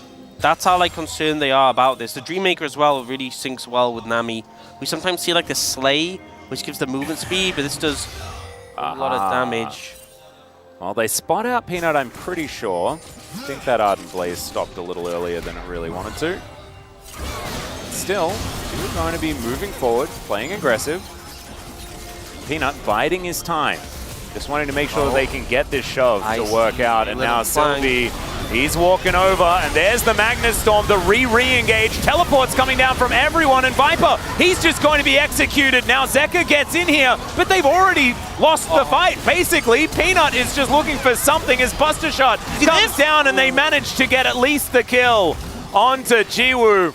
Still a 1 fight for Nongshim, fantastically played. Yeah, I mean, if Jiwoo had lived there, I mean, Peter's heals nearly up, that would have been so doomed for Honor Life Esports. They managed to trade one back, but still Nongshim with a huge play coming out there, able to make the most of it. Oh, and Sylvie. Yeah, there's a flash heroic charge, and Doran still in turret range, takes 2 turret shots. Just don't know whether anyone will be able to get here in time, and Doran still has flash, so it's no kill, no flash, but still, message received. Absolutely.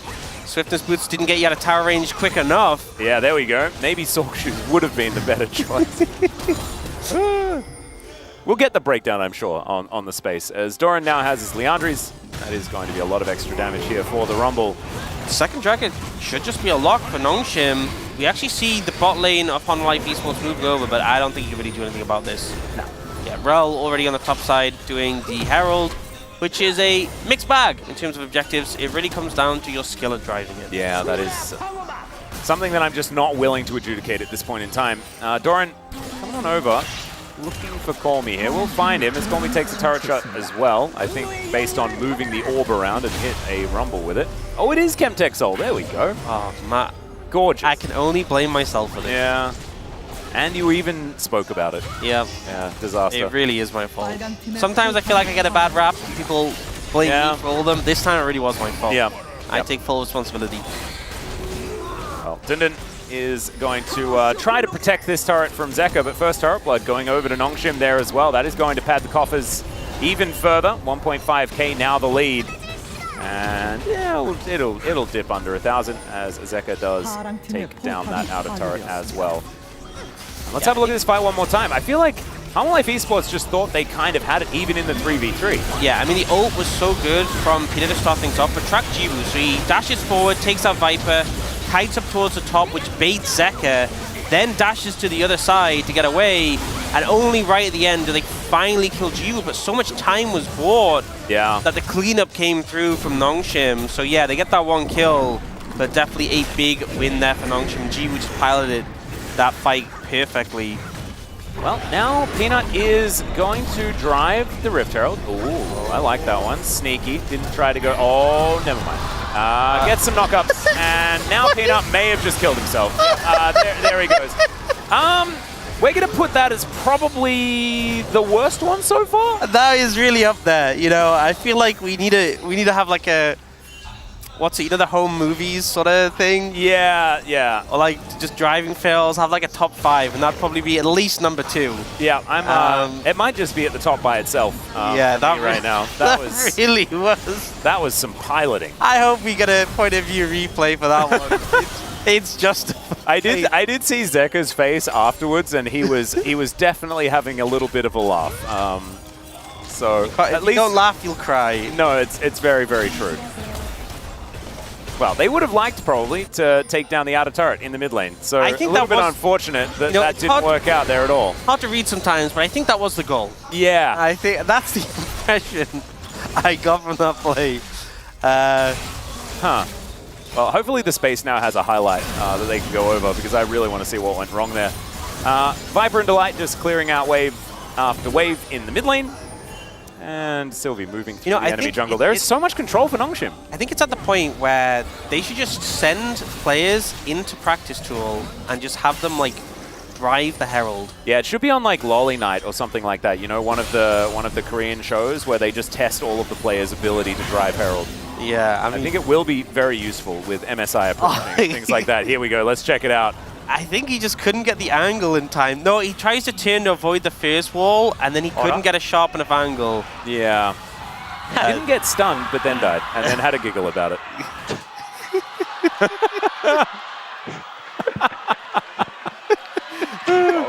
That's fantastic. I'm really glad that we also got to see Zeka's player cam in the moment there as well. I think that the observers noticed that that Zeka was the one that was laughing about it the most. Peanut is going to get slammed into this wall as well and secures himself his Raptors not to be bullied anymore. As Baron is going to turn up, looked at Peanut there, had a bit of a giggle, and then moved towards the Baron pit, as you could see. Yeah, saw the comedy in the situation. Yeah, absolutely. Peanut, who obviously had such a strong game 1, is really, I mean, ignoring the Herald mishap, would be 0-2-2 compared to the 2-0-4 Sylvie, who's really had such a big impact so far this game. Yeah, he's a monster. And Peanut now just going to get culled as he does try to crash over the wall, but Jiwoo is going to immediately follow him. Flash comes out. And Jiwoo now with the further augmentation of this Orianna as well as the Nami. I feel like Jiwoo's damage potential is even higher in this game, and he's also in a much better position for 1 and 2. Yeah, he's pretty strong. We've also seen Viper go for the Celestial opposition. We've seen this sometimes where, because I don't think Bloodsong is that good. Yeah, on Felios. He's not that great a machine user. This means you can mitigate some of that upfront burst. Does help a bit against like Lucian, but I'm going to be honest, if you get hit by a Shockwave, I don't think that 25% damage reduction really is saving you. No, not quite helping out. But does help a bit against Solution, at least, you know, until he taps you with a W and then you lose it. Yeah. Right now, he's got it, and so that's certainly good. And, avoided. There you go. Sometimes, you know, the Ardent Blaze doesn't hit the target. So, Nongshim gonna slink off into the river. And Home Alive want to grab themselves their second Drake. Peanut. He is pretty far forward, but he is going to run with the crash down, gets himself out of there. Doran's Equalizer. That is going to be the most important part of this. You can see how much that one harpoon did to Sylvie there. It's all about the Rumble and whether he can get this one working out the way that they want to. Sylvie, can you land the ult as well? That is the other side of this. Moonlight Vigil comes down. There's the Equalizer. Call Me was burning. And now Sylvie is going to channel the ult. He throws away the Tristana as Peanut was just trying to stop him. They interrupt the crash down. And the Magnet Storm is going to do absolutely nothing. Nongshim, another victory. And the Poppy just doing so much work into the Rel. You know, with the composition of Honor Life Esports, your primary engage is going to be Peanut. And you can see he is just neutered. He can't make these plays against the Poppy. They do find a really nice Gravitum Equalizer combo instead, but it's not enough. It's not enough to pin Call Me down. It's not enough to make the fight work. And Nongshim get a beautiful turnaround.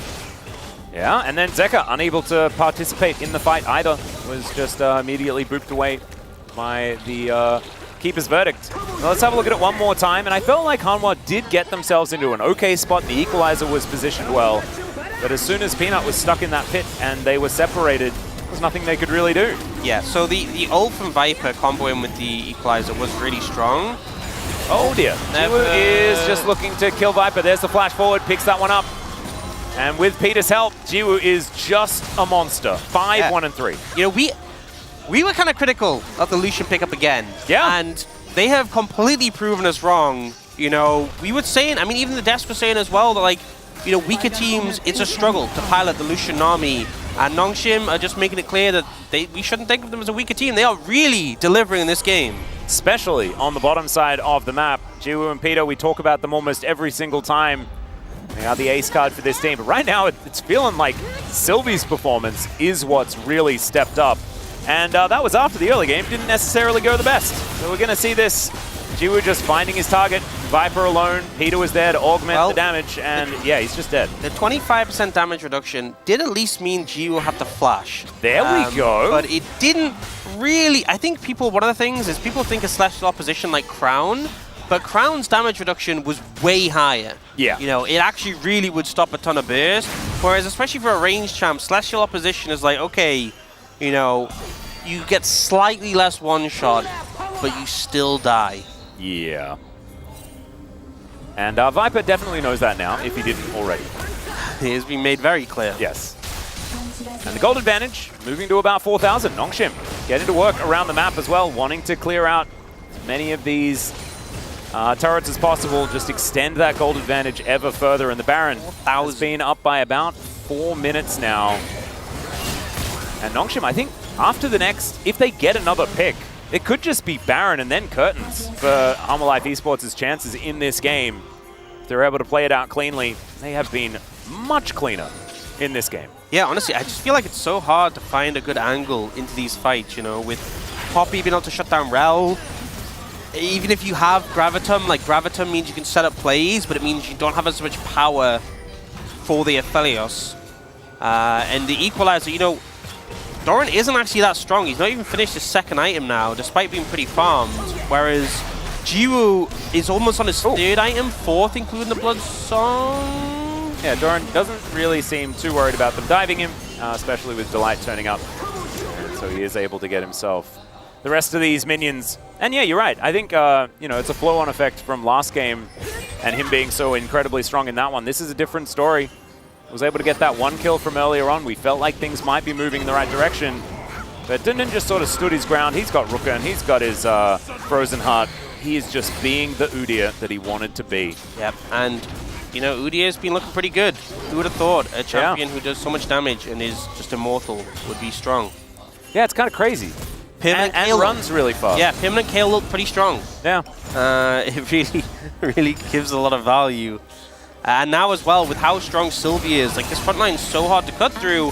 And when you have Viper who's a bit underfarmed, also Zeka not going for the LDR third. That's quizzical. Yeah, I mean, there's so much armor. Like, even Call Me has the Zonyas. Obviously, whoever has the ball on them gets extra resistances as well.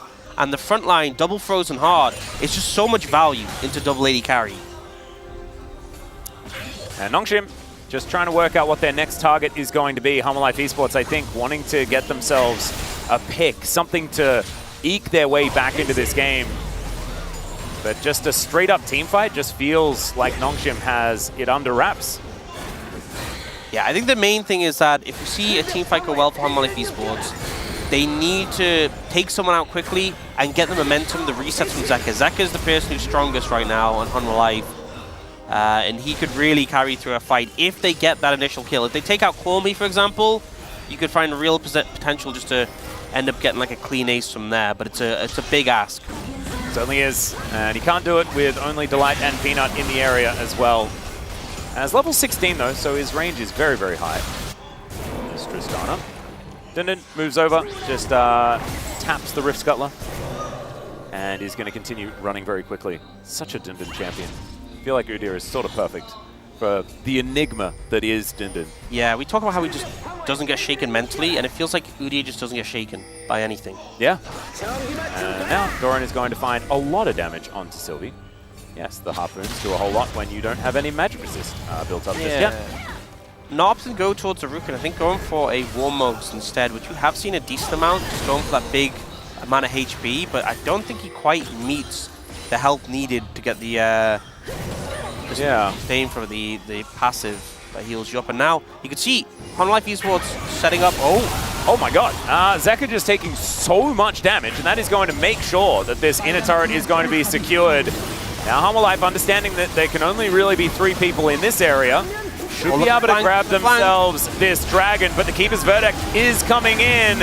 And Peanut able to lock down the Drake, but can they keep themselves alive in the fight is the question. As Zeka, he's coming on in, and Doran still has Equalizer. This is a dangerous one for Nongshim, and there's nothing really to fight for. So I think they can just back away, teleport to the top lane for Call Me. I think it's the right decision, you know, not running into the Aphelios. We talked about how Life Esports struggle to engage, but if you run into a choke against a Rumble, a Rel, an Aphelios, that's how you lose the game. And they recognize the dragon's gone, there's nothing you can do about that now, and instead look to apply some pressure towards the top side. Would you see Life Esports have come here to match and defend? Oh, Doran has the Equalizer. There's the Magnustorm, but yeah, Steph's presence is pretty good. Oh, heroic charge as well from Sylvie. What happened to this guy? He's a monster. Just not letting them get on top of his backline. He knows his mission, and he's doing it so well. And shit, all of Life Esports, they came to the top side. They managed to defend their tier 2, but Dundun's just getting pressure down on the other side of the map. Yeah, the Sylvie Nova has been extraordinarily effective in this game. As, yeah, Dundun able to shove that wave in. And they're not making huge strides forward or anything like that, but Nongshim are just not letting Hanwha find anything of what they want. And you know, it's not the Warmog. Sylvie actually went for Anathemas, which I kind of love. Oh, that's fantastic. Because you're able to use it on Zeka, for example, and massively reduces damage, but also something people don't always think about is that it reduces whoever you put it on their tenacity. He's actually put it on Rumble. Now. Yeah, because that means he doesn't need to build magic resist. Yeah, and Poppy's stun lasts a long time, but with reduced tenacity... what? Wow. Okay, bye-bye, Peter. Okay, that has a lot more damage than I expected, than I think Peter expected. Yeah. And I think a lot of people expected. And now, this is a pressure point for Life Esports. Still down in gold, but they're looking for that mid-tower. Yep, the one that they tried to take down earlier on. It's still taunting Peanut, I'm pretty sure. So they now move towards the river. Maybe it's Baron that's on their mind. Yeah, and you may think, okay, they only lost the support, but it's honestly, with how Lucian Nami pairs up, it's a lot of power from his burst gone.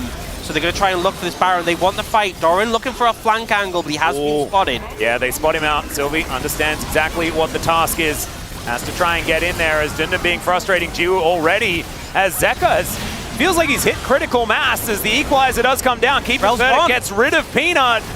But you can see Hanwha still just holding their ground, and Peanut gets back in. That's a big ult that they now can't use, and the Baron is going to go down so incredibly low. It's a flip, and that's Sylvie that locks it down, and now the tidal wave will announce Peanut's arrival, and Nongshim just say thanks for the leash. And Sylvie has been so clutch this game, steals the Baron from Peanut, from the Rel, a champion so good at securing it, but in the chaos, able to find it. Life Esports should be able to get this mid-tier 1 here, but they are not going to be happy with the outcome of this play. Oh, absolutely not. There's a Hex Splash over once again as Sylvie throws the buckler, insult to injury, I feel like. Whoa. That more felt personal rather than actually making any sort of play onto Life here as the Baroned up minions being escorted here by Dundun. He will be able to get his prize. A bunch of extra gold there.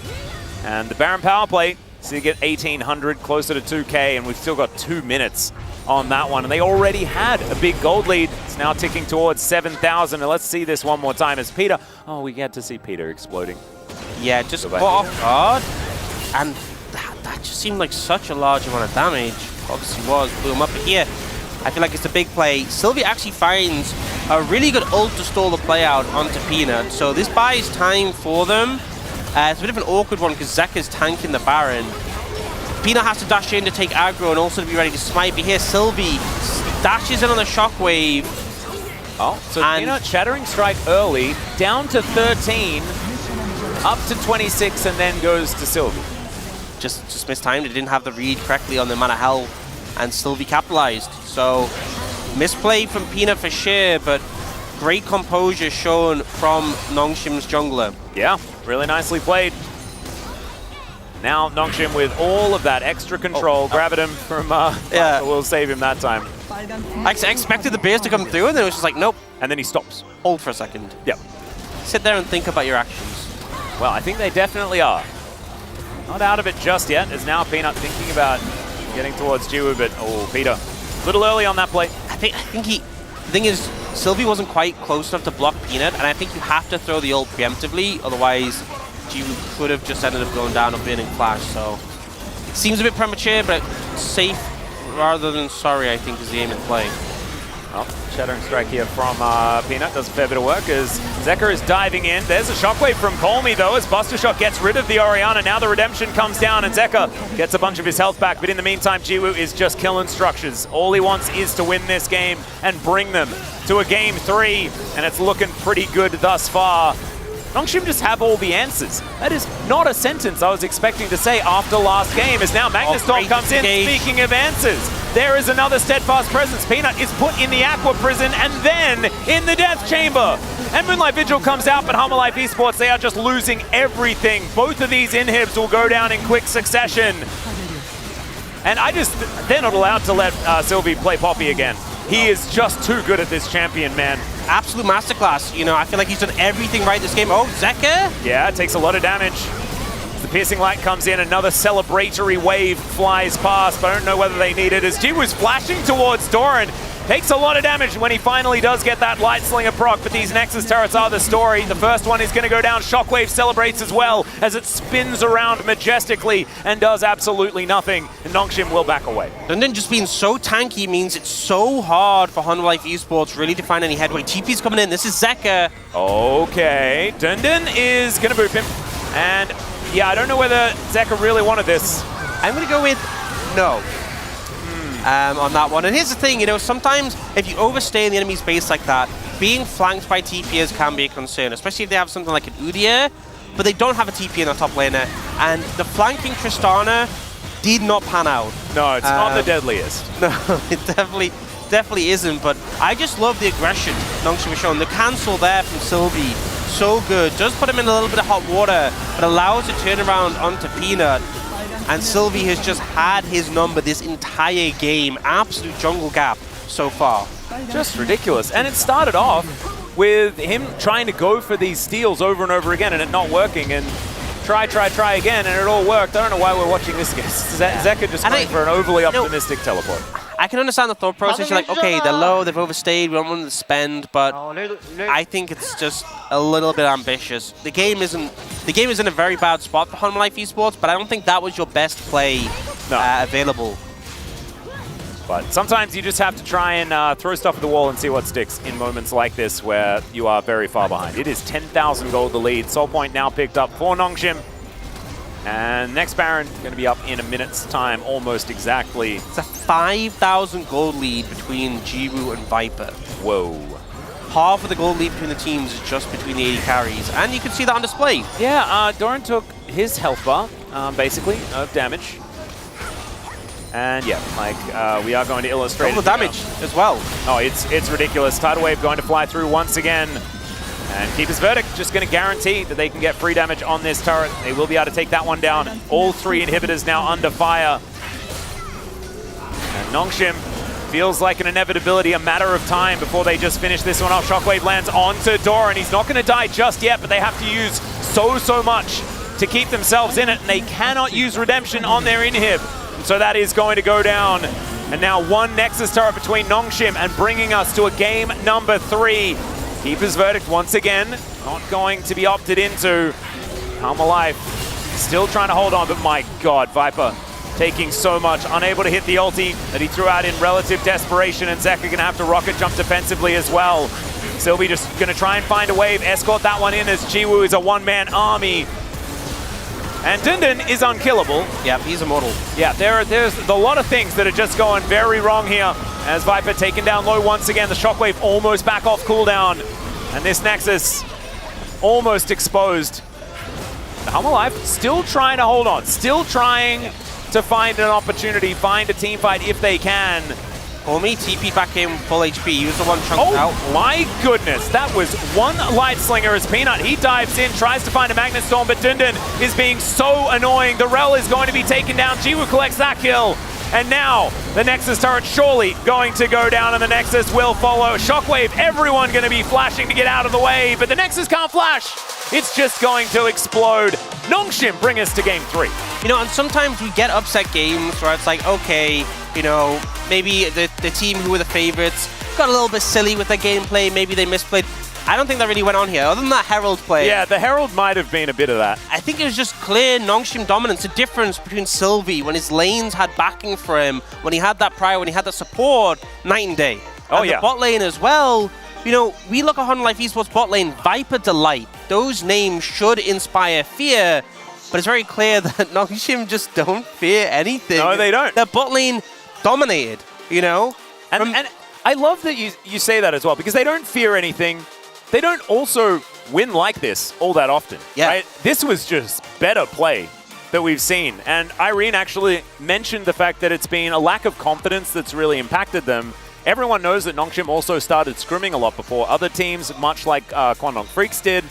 And I think we're starting to see them settle in here to the LCK and really find some of those big plays, those big moments. And we know that Jiwoo's capable of this, right? Yeah. Both from Challenger and from last year. But also, like, sometimes, especially with a composition like this was my criticism in Game 1, is I felt like that comp was a bit more nuanced, a bit harder to play. Didn't have, like, clear, you just go in and make a fight. This is kind of true of this comp as well. They don't have, like, the Ori Shockwave, easy, Nocturne Ori combo. Yeah. Lucian has to do a lot, and yet it didn't seem to matter. So many teams get leads, the weaker teams, and struggle to finish out. And they had none of those struggles. No, they always had the answer. It is time to go to a short break. When we get back, the space will break down that game, and we'll head to game 3. We'll see you there.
그러면 20초 동안 안 돌아?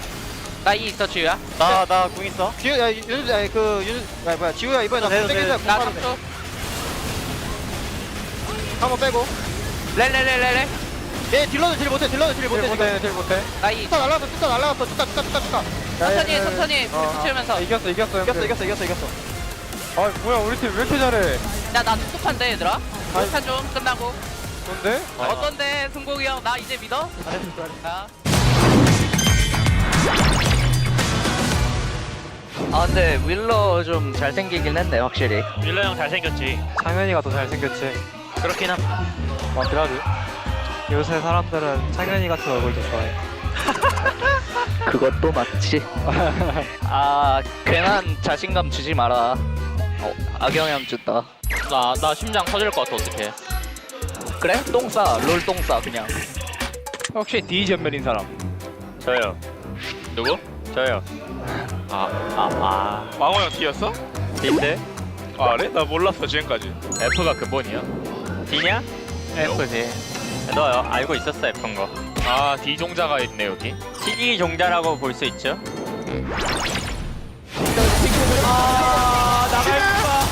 가기가 어렵습니다, 루시드는. 한 번 더?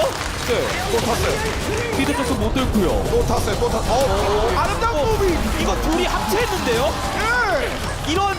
이런 기술이 존재했나요, 협곡에? 새로 배워가는군요. 네. 정지됐나요?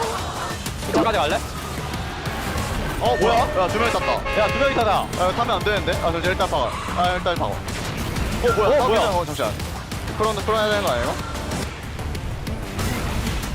뭐야? 왜 한 방에? 뭐야? 포즈. 뭐야? 이거 전령이 한 방에 켜주는데요? 근데 버그 썼어요. 저희 게임 못 하겠습니다 이거. 전령 둘이 같이 탔는데? 아니 시영 아니고 정글이 타야지. 서포 그만 타라고. 아니 이거 왜 이렇게 운전 욕심하잖아요. 뭐야 이거? 나 몰랐어. 근데 이거 뭐 어떻게 해? 아니 뭘 어떻게 왜 타냐고요?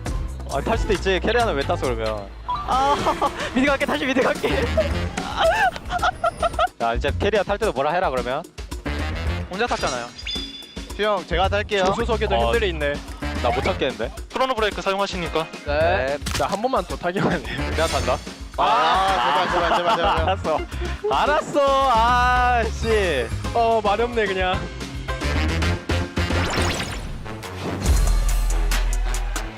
불이다. 반응이 불이야. 오케이, 불샷, 불스 원샷. 찔 때랑은 살짝 다른 느낌이 나다. 더 재밌는데 난? 더 재밌어? 더 재밌다. 게임 집중해서 즐기고 와. 잘해봅시다. 재밌게 하자 재밌게. 재밌어. 오케이. 파이팅. 애매할 땐 하지 마. 애매하면 안 하는 게 나아. 일본인들 밟아잖아. 야, 보자. 이길 말. 그러면 높을 깎고. 야, 나이스. 이긴다니까. 불 있어. 불 빼자. 불 빼자. 오케이, 동경.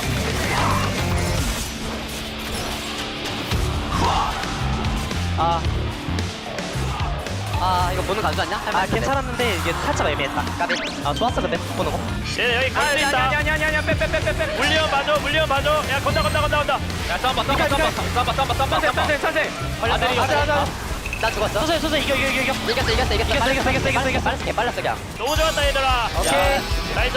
그냥 청소기였어 형들. 고마워요 우리 팀.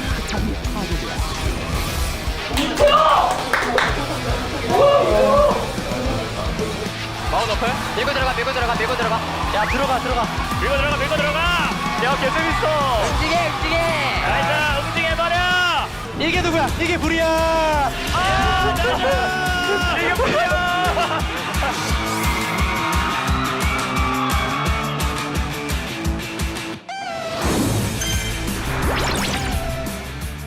I'm a fighter.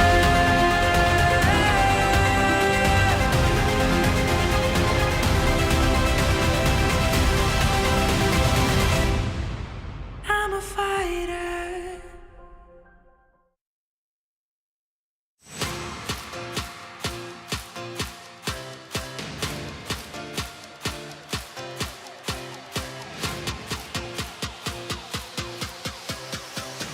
Hello and welcome back to the space. We're here after game number 2 that Nongshim surprisingly was able to take over Homolife Esports. Not exactly what we were expecting. Thoughts on that one, Chronicler? I loved it. That was great. I did not expect it, especially with how the game started off. Sylvie kind of mind gaming himself, and Peanut.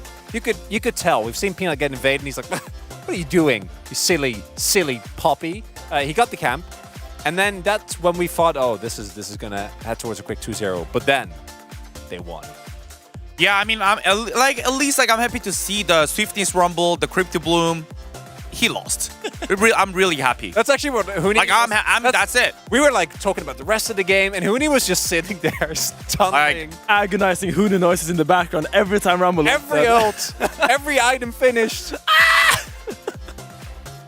No, but honestly, I really like the Nongshim bot lane that they actually showed the confidence to go back into the same matchup after game 1 where it didn't go too well. And this game, I think their bot lane just had such a good game. The Lucian was just everywhere. I think he got 1k gold from first strike, and it really tells you like how much he actually used the rune. He permanently was looking for engages, the EQ, WQ, chunks, and just took over the game. Yeah. What do you guys think about the strap, by the way, just quickly before we get into the highlights? Yeah, the one thing I really wanted to highlight, and it really was the only thing, was that the Orianna adaptation was really good. Has way more mid-game pressure, and I think they utilized it really well. Call me had a much better game. Yeah. We do have to jump into our first highlight, actually, because we got to go through these quickly. We did have this bot fight, which was pretty excellent. This was actually the second one that went very heavily in Nongshim's favor. Yeah, I mean, the Nongshim already was kind of having the really good lead on the bottom. Like, they were already snowballing it. I think also the adaptations, like using TP and also just actually be around the jungle as well. They kind of knew the enemy jungler was behind. So everything was actually on plan, and it actually went through they execute perfectly. It was a very nice counter gank by the jungler of Nongshim. I forgot his name now, but it basically Peanut initiated this gank and he was just there to cover it, and since they have the numbers, they win the equal fights. Yeah, it was just a really nice call, a really nice angle to go for that one. And then we had a very nice play on the Baron as well, which, you know, we did have Peter going down very quickly, and then Nongshim were able to turn it around anyway. And this is where we were like, because we were kind of waiting, which always happens when you have an east side versus west side team, for the moment where it goes wrong. And it just didn't happen. They actually played it out really calmly. This equalizer almost, you know, took Huni away from us. Yeah, I mean, that equalizer actually just caused the game. That's it. And I mean, I'm not even kidding. Like, here's like, let's say, like, also the plan of like when they actually came into melee range, like they have to be ready for turn. Like, which is like also Zek actually make the animated carries just like 1 HP, and it's like they're not like actually ready for it. Just like Poppy actually came through in like inside of the pit, and they just didn't do actually any actions there. I feel like Zeka really tried to win this game. He had so many good plays. I think on the bot lane he got the shutdown and got out, and then he had the catch. I think he had such a good game, but it just wasn't enough from the team this game.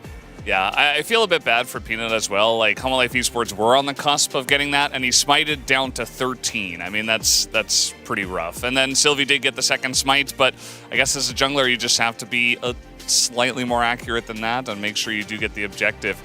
We should have our POG here ready to go, so let's see who did pick it up on the side of Nongshim.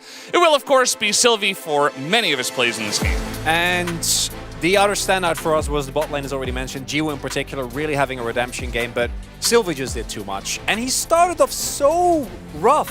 Ooh, this was goosebumps. That play was so good. Viper was like, ooh. Oh, he's kind of good. And I mean, I think after even all the play, like he was like blocking all the engage from the Peanut. Like definitely the Peanut actually have a lot of opportunity to go in, like, or disengage or engaging. But Sylvie was always there to block for teammate, and he just like was way too tanky and like just blocked all the opportunity. Yeah, to follow up, like the comp of Homolife actually only has one engage, which is Peanut. And if he doesn't get that engage off, the Rumble is not following, and nothing is happening then. Yeah, well, we did have some more votes going to AD carry this time, which I think is more reasonable in this game compared to the first game. This one, actually, he did have a fantastic game, did Jiwoo. As Homolife Esports, they're going to move on to the blue side for game number 2, or 3 rather. And we'll have to wait and see, because this will be the first time they're on blue, and perhaps that will change up some of the draft priorities on the second side.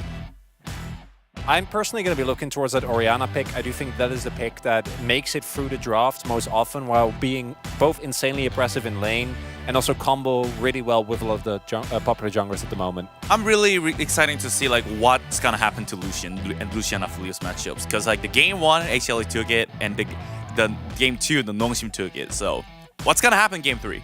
Yeah. I wonder if they'll keep banning out Peanut, because it actually worked this game. They banned 3 junglers 1-3. They forced them onto the rel, and it did look not that comfortable on the rel, because they got the proper counter pick into it. But I wonder if they will do it again, like just ban Vi, Sidran, and Maokai to put Peanut on his rel again. Yeah, absolutely could be a nice strategy. But guys, we do have the casters standing by for game 3. Let's throw it over to them now. Thank you so much, Valdez. We are indeed standing by, well, sitting by. We are sitting by, ready to get into this, as Sylvie well-deserved on the POG there. And I agree with Chronicler. I think it was a good spread. Sprinkle a few for Jiwoo and his fantastic performance on the Lucian as well. As I did see some of the Homolife Esports players in the coaches booth, and there were some dejected faces. I think they are definitely going to be all serious mode moving into this game number 3. Yeah, I mean, you come into a matchup like this, and the expectation for a team as high in the standards as Homolife is this is a 2-0, you secure some extra padding on your score, you try and tighten the race for the top spots with Gen G and T1. Even to lose a game is a frustration, and now they know going to this game 3 that absolutely at no chance can they let Nongshim get this second win. I think we kind of saw some of the issues with that draft. The single engage, as Finn was talking about, easily shut down by the Poppy. So it'll be interesting to see if they change things up in that regard. We have switched sides, which will be a big difference maker. But continuing with the same line of bans, just Homolife Esports obviously banning Kasane on blue, and Nongshim banning Maokai on red. This is what they were banning last game, just on opposite sides.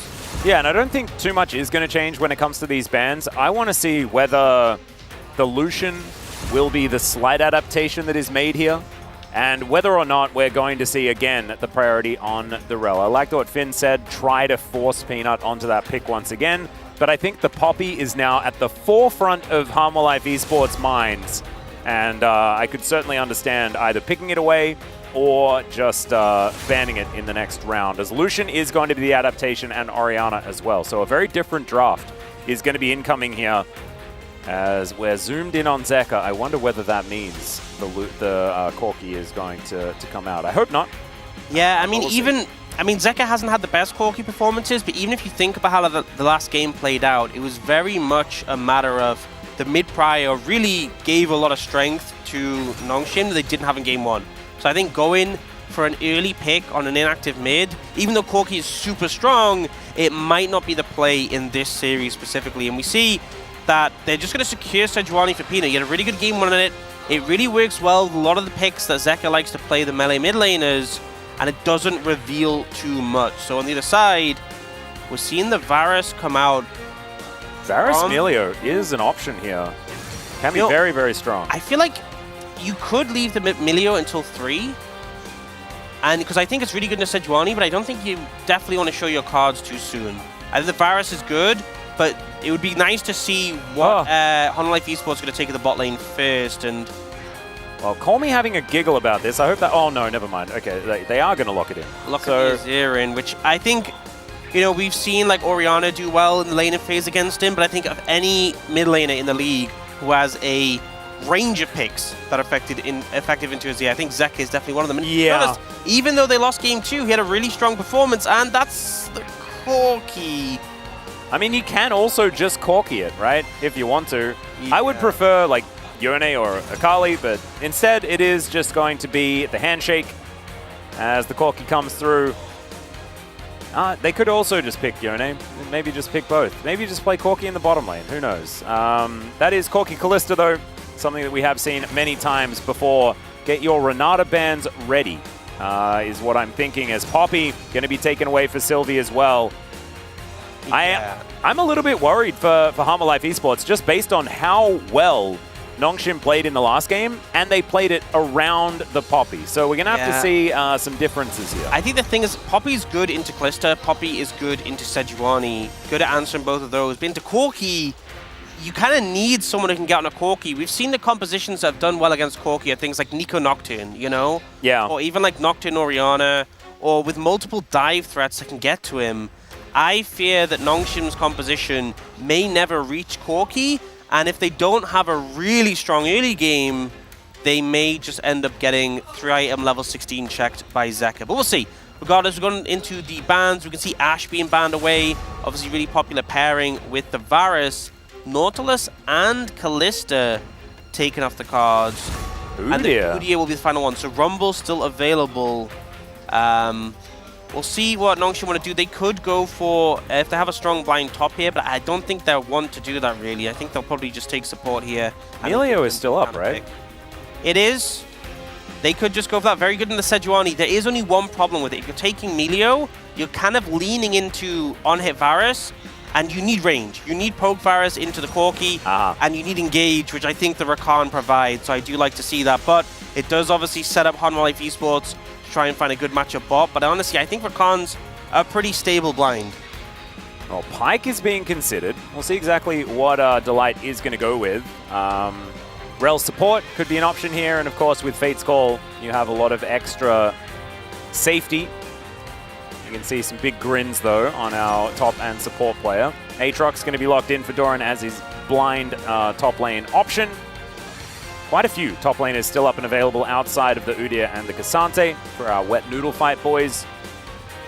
Dundun might just be back on his Jax once again. Could actually round out this composition relatively well, but we'll see. Delight still thinking about what he wants to do as Rel the consideration.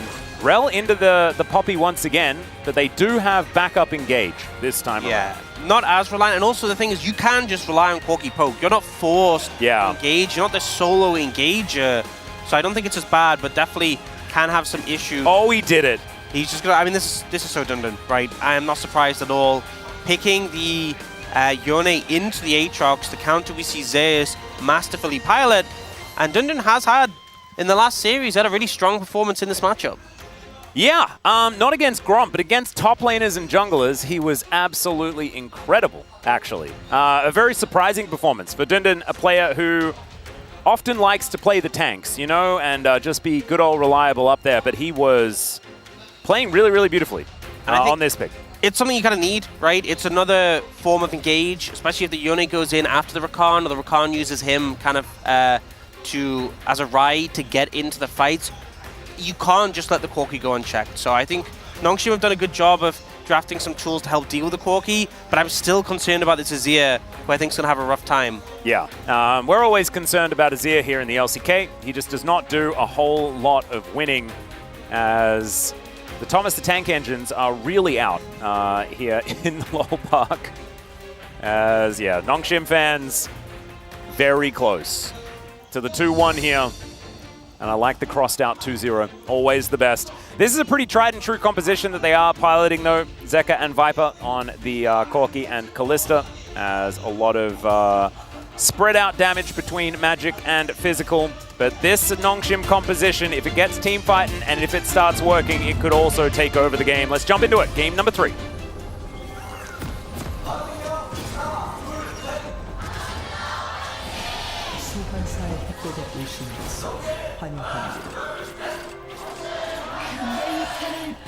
Oh, Nongshim fans in full voice. And even, you know, Nongshim themselves have recognized that they have picked up more and more fans, starting to get a little bit more nervous before each match day, you know, with more people turning up to support them. They're such a lovable team. They really are. It's very easy to be a Nongshim fan. Yeah, and especially when they start winning games, it's even better. Oh, you know, yeah. I feel like people love Nongshim even if they end up losing every game, and when they start winning them, it's like the icing on the cake. Yep, it's absolutely beautiful. And with Bro going through some changes, you know, missing out on their general and stuff like that, I feel like they have changed a little bit, and we needed Nongshim to pick up that slack. That's what it feels like to me, as Delight, standing stalwart, but is going to find quite a few people moving forward. And Delight not even going to be seen. So they just get the ward down, Delight gets the 5 gold, and Zeka also able to I love how deep ward in. The ward comes down, you see the ping noise, like bim, bim, bim, bim, like everyone's just slamming it down, the race to get that 5 gold that we've all been through. So I feel like this is kind of how a lot of like Corki drafts pan out, that once the Corki is picked, the team against the Corki try to pick a lot of like engage options, and the team with the Corki try to pick a lot of champs that are hard to engage into. So like Aatrox and Kalista are great at like kiting backwards, like you dive into them and they deal a lot of damage, kite backwards, and make it difficult. And this is kind of how things have panned out once again in this one. But it is once again a game where I feel like you have the Corkis, not the most pressure in mid lane early, and Sylvie is definitely going to take advantage of that to challenge in the jungle again. I agree. I also think that, you know, Sylvie just coming off a POG performance, I think is in the right mindset to carry this one through. I think the Poppy is so incredibly important, especially against things like the Kalista. You can even deny Valkyries from the Corki as well if you're ever able to actually get on top of him. And Arctic Assault can be denied as well. So lots of things for Sylvie to keep in his mind. Also just stand in front of Corki with a Kennick Rukin and block the rockets. That is true, also yeah. a play that you can pursue. That is the one downside of Yone in this composition, is not as capable of building Kennick Rukin, although I wouldn't put it past Dindin. You know, maybe that's the angle. Maybe to deal with Corki late game, everyone just builds a Kennick Rukin. Yeah. I don't see why not. Sounds like a fantastic choice. Neutralize his rockets. Yep. See when Viper purchases it. Maybe 4th item. Something like that on the Kalista, if he makes it that far. Dindin once again unbinding the soul and just having a good time here in this lane. And this time, yeah, pushed up real far, but I think that the Yone are going to be much more pleased about this whole situation, as Sylvie keeping his eye on Peanut's jungle. Peanut, though, is on the bottom side right now, and they are just going to go 1-for-1 as far as these scuttles are concerned. Sylvie's just so willing to like skip his own camps to try and keep tabs on what Peanut is doing and challenge him on his own camps. You know, this is kind of what's on game 2. He's like, because you could easily clear a lot faster for Sylvie here and have finished close to all of your camps. Okay, Zeka is going to have to Valkyrie away. 4-2 is going to be the win rate between Corki and the Azir. And the 2 wins off from Zeka on the Azir. Wonder what it means. He has been pretty good at beating Corki. Of course, he did that in game number 1. He's also been pretty good at getting beat on Corki. Yeah. I was going to say, like, how many of the other side of the matchup is there? Or, yeah. I was just trying to work out, like, were those the 2 Corki games that Zeka lost that they're talking about? But no, I think he was the one playing the Azir. Yeah. Moments. I can't remember specifically what he was against when he played the Corki. I just remember the missing every rocket and then getting blown up situation. Yeah, I know he played it into Faker's Orianna, I think, in 1 game. Did he play it twice in that T1 series? He did. I remember because he picked it again and everyone was losing their minds. Right. It was his Nico and his Orianna that took down Zeka. And so, thankfully, in this matchup, not anything that Call Me has to worry about in that regard. As, of course, the Corki Azir. This is a tale as old as time. Not something that Zeka or Call Me need to worry about at all. But it definitely feels like Call Me's getting the edge in a lot of these trades. And Zeka is just kind of standing there and tanking the soldiers. Yeah, but then actually killing every minion, so it almost doesn't matter. That's what I feel like Corki is frustrating purely because it doesn't... You have to do so much more than just being good in lane and finding advantage. Yeah, and you can't really let up on the pressure. You know, because you see here, Zeka was obviously a bit low and now he just resets, right? Yeah. And he's not too bothered. Because he has Chase, basically never going to run out of mana. Because his W is always safe. Yeah, they had a ward here and still be able to wander his way forward. There's the Steadfast Presence. His use of that has been fantastic, but Dundun's soul unfortunately had to go back to his body. Yeah. And therefore, Doran is going to survive and doesn't need to use the flash. Chunked out though, so does mean that Sylvie should be able to set up on these Void Grubs without too much congestion. Doran doesn't have TP, so not really much he can do to get back in time any quicker. Pretty positive. Oh. Okay, Empress Divide is going to come down here, catches Zeka. As Call Me's still taking a lot of damage though, and now doesn't have any mana at all. Frost Bomb does come in, and Zeka, respecting that Sylvie could be in the area. And something. Did see Sylvie earlier clearing the Void Grubs on a control ward, so kind of figured that one out. Neither jungler has Smite here. Well, we'll see whether Peanut can actually just convince Sylvie to leave. Looks like what his tactic is going to be. Oh dear, this would be not the way to die. And that is, in and out. You know, honestly, you know, it's just gold for Delight. Delight burns both summoners. I don't think it's actually that bad. Call Me wanted to back anyway? Yeah, fast reset. I mean, the thing is, Zeka got no gold there, so yeah, I don't think you're that bothered about the situation. Of course, I'm a bloodthirsty support player, so respect for Delight going for it. Oh! Yeah, Peter able to catch Viper here just a little bit. Like Sylvie's coming down as well.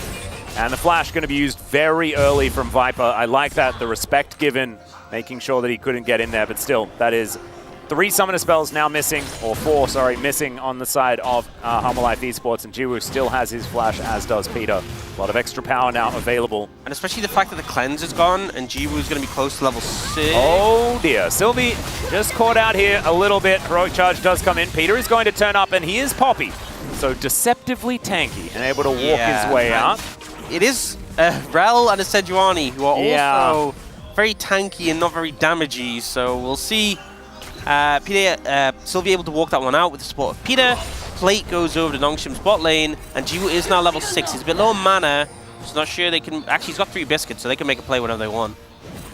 They would like to. Right now, Peanut is just looking to try and get some revenge here as he heads over and just starts off the wolves like ships in the night, I guess, as these 2 junglers do cross paths without knowing that each other are there. And Peanut will be able to take this camp while Sylvie is dealing with his blue. If Peanut does rotate over, though, then Sylvie could be in a little bit of trouble, because I don't think he has any idea. Yeah, that's a bit of a jump scare as the Sejuani turns up, and the rest of the boys come on over. 4 members of Humble Life Esports in the area. That's the difference. That's the difference. Game 2, we saw Sylvie... Oh.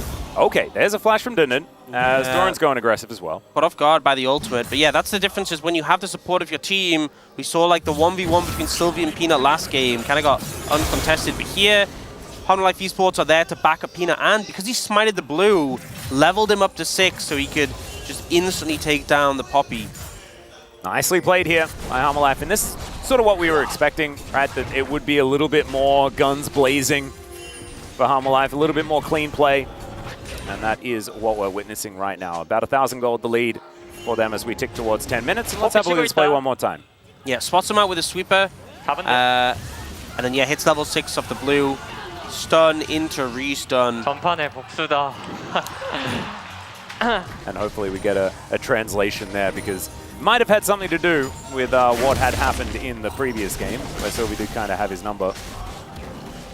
As Peanut is going to continue to get things cleared. Drake was taken. Next one going to be the Hex Tech. A little bit of fight maybe breaking out in the top lane. Yeah, possible 2v2 available as the Infernal Chains are going to land. Steadfast Presence not exactly getting the value that it really wanted there, and Peanut able to wait that one out. Ulti comes through from Dundun though, and Peanut will get taken down to half health. And yeah, no one dies, no one's really taking that much damage as Doran does find some sweet spots here. There's the flash out from Sylvie. Had to be used, and Doran holds on to his. Yeah, really good sort of game of chicken there, because Sylvie knows if Doran flashes and he doesn't, he dies. And Doran just ends up burning the Poppy's flash. Dundun a little unfortunate there. Missed the knock up on his Q onto Doran, and the ult doesn't connect as well. I think they would have been able to take him down if either of those honestly had connected in that situation. Very cute. Zeka utilizing his emote game. Learning from Peanut, I imagine. Peanut is very, very good, as we've said many times before. Viper and Delight will deal with the Shellfish. And currently have a decent lead, but not exactly end of the world or anything like that. You mentioned that Jiwoo needs to be Lethality Varus in this game. That is precisely what he is. Sylvie, yeah, gets a glimpse of this Rel and is going to be able to back away before any issues. Now, Dragon should be the next thing on the card. Third time in a row we've had an early Cloud Drake, so no Cloud Soul. Yeah, it's a bit sad. Yeah. Package picked up though, so on Life Esports wanted to contest this one. And we saw in game 1 the package really didn't amount to much, but the power of just having this available for every objective setup is pretty substantial. So you can see already that with the wave played out mid, Peanut and Viper moving in to try and establish some control. Yeah, now they are just so confident to start it up. Yeah, and they can start it and have Zeka in the bottom lane, clearing out waves, having that package available, and now can move over. But Call Me, he's got the Emperor's Divide. As in goes Sylvie, out goes Sylvie. And now the Magnet Storm engage comes in. Delight knew that that was his window as Zeka finds the package delivery. Everyone just getting knocked up, but no one's really dead just yet. Zeka doesn't quite have the damage, but he will still be able to find the double. He goes down eventually, but they are traded as Zeka and Peanut will both fall. Now Viper thinks he might have found Call Me, who doesn't have Emperor's Divide for the disengage, but he is still not going to be able to get the kill. Not quite enough damage just yet. And the Dragon is still there. A lot of commotion, no Dragon killing. How good that started for On Life Esports. It really didn't pan out how you'd want. I think Zeka, once again, kind of making the mistake of thinking he's playing like 80 carry Corki and he wants to get up close and personal, and it just ends up backfiring a bit. I think that pattern of play, that engage, was kind of winning for On Life Esports until he flashed back in. Yeah. Yeah, it was aggressive. I do like that, you know. I always do want to advocate for more aggressive playstyles. It's more interesting, it's more exciting. Perhaps you just don't have to. As Viper dancing around the mid lane, Call Me, looks like he's baiting him just a little bit here because Peter and Sylvie were in the area. Not going to bite it though.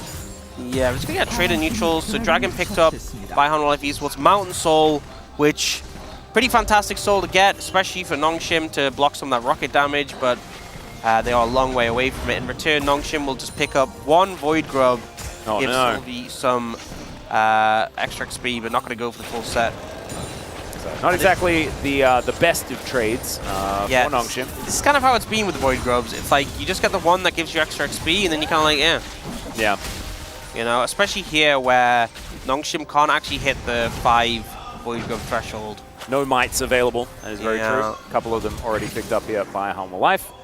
Still, they could deny Peanut from being able to get to 4, which is a bit of extra damage to turrets and things like that. As you stack them up, it is meaningful, even if you don't necessarily get the little mites that are very cute and very cool.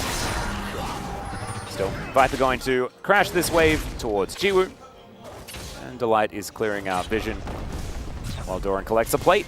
So, looking down at the farm, we do have a bit of a lead for Zeka, which is somewhat worrying if you are a Nongshim fan.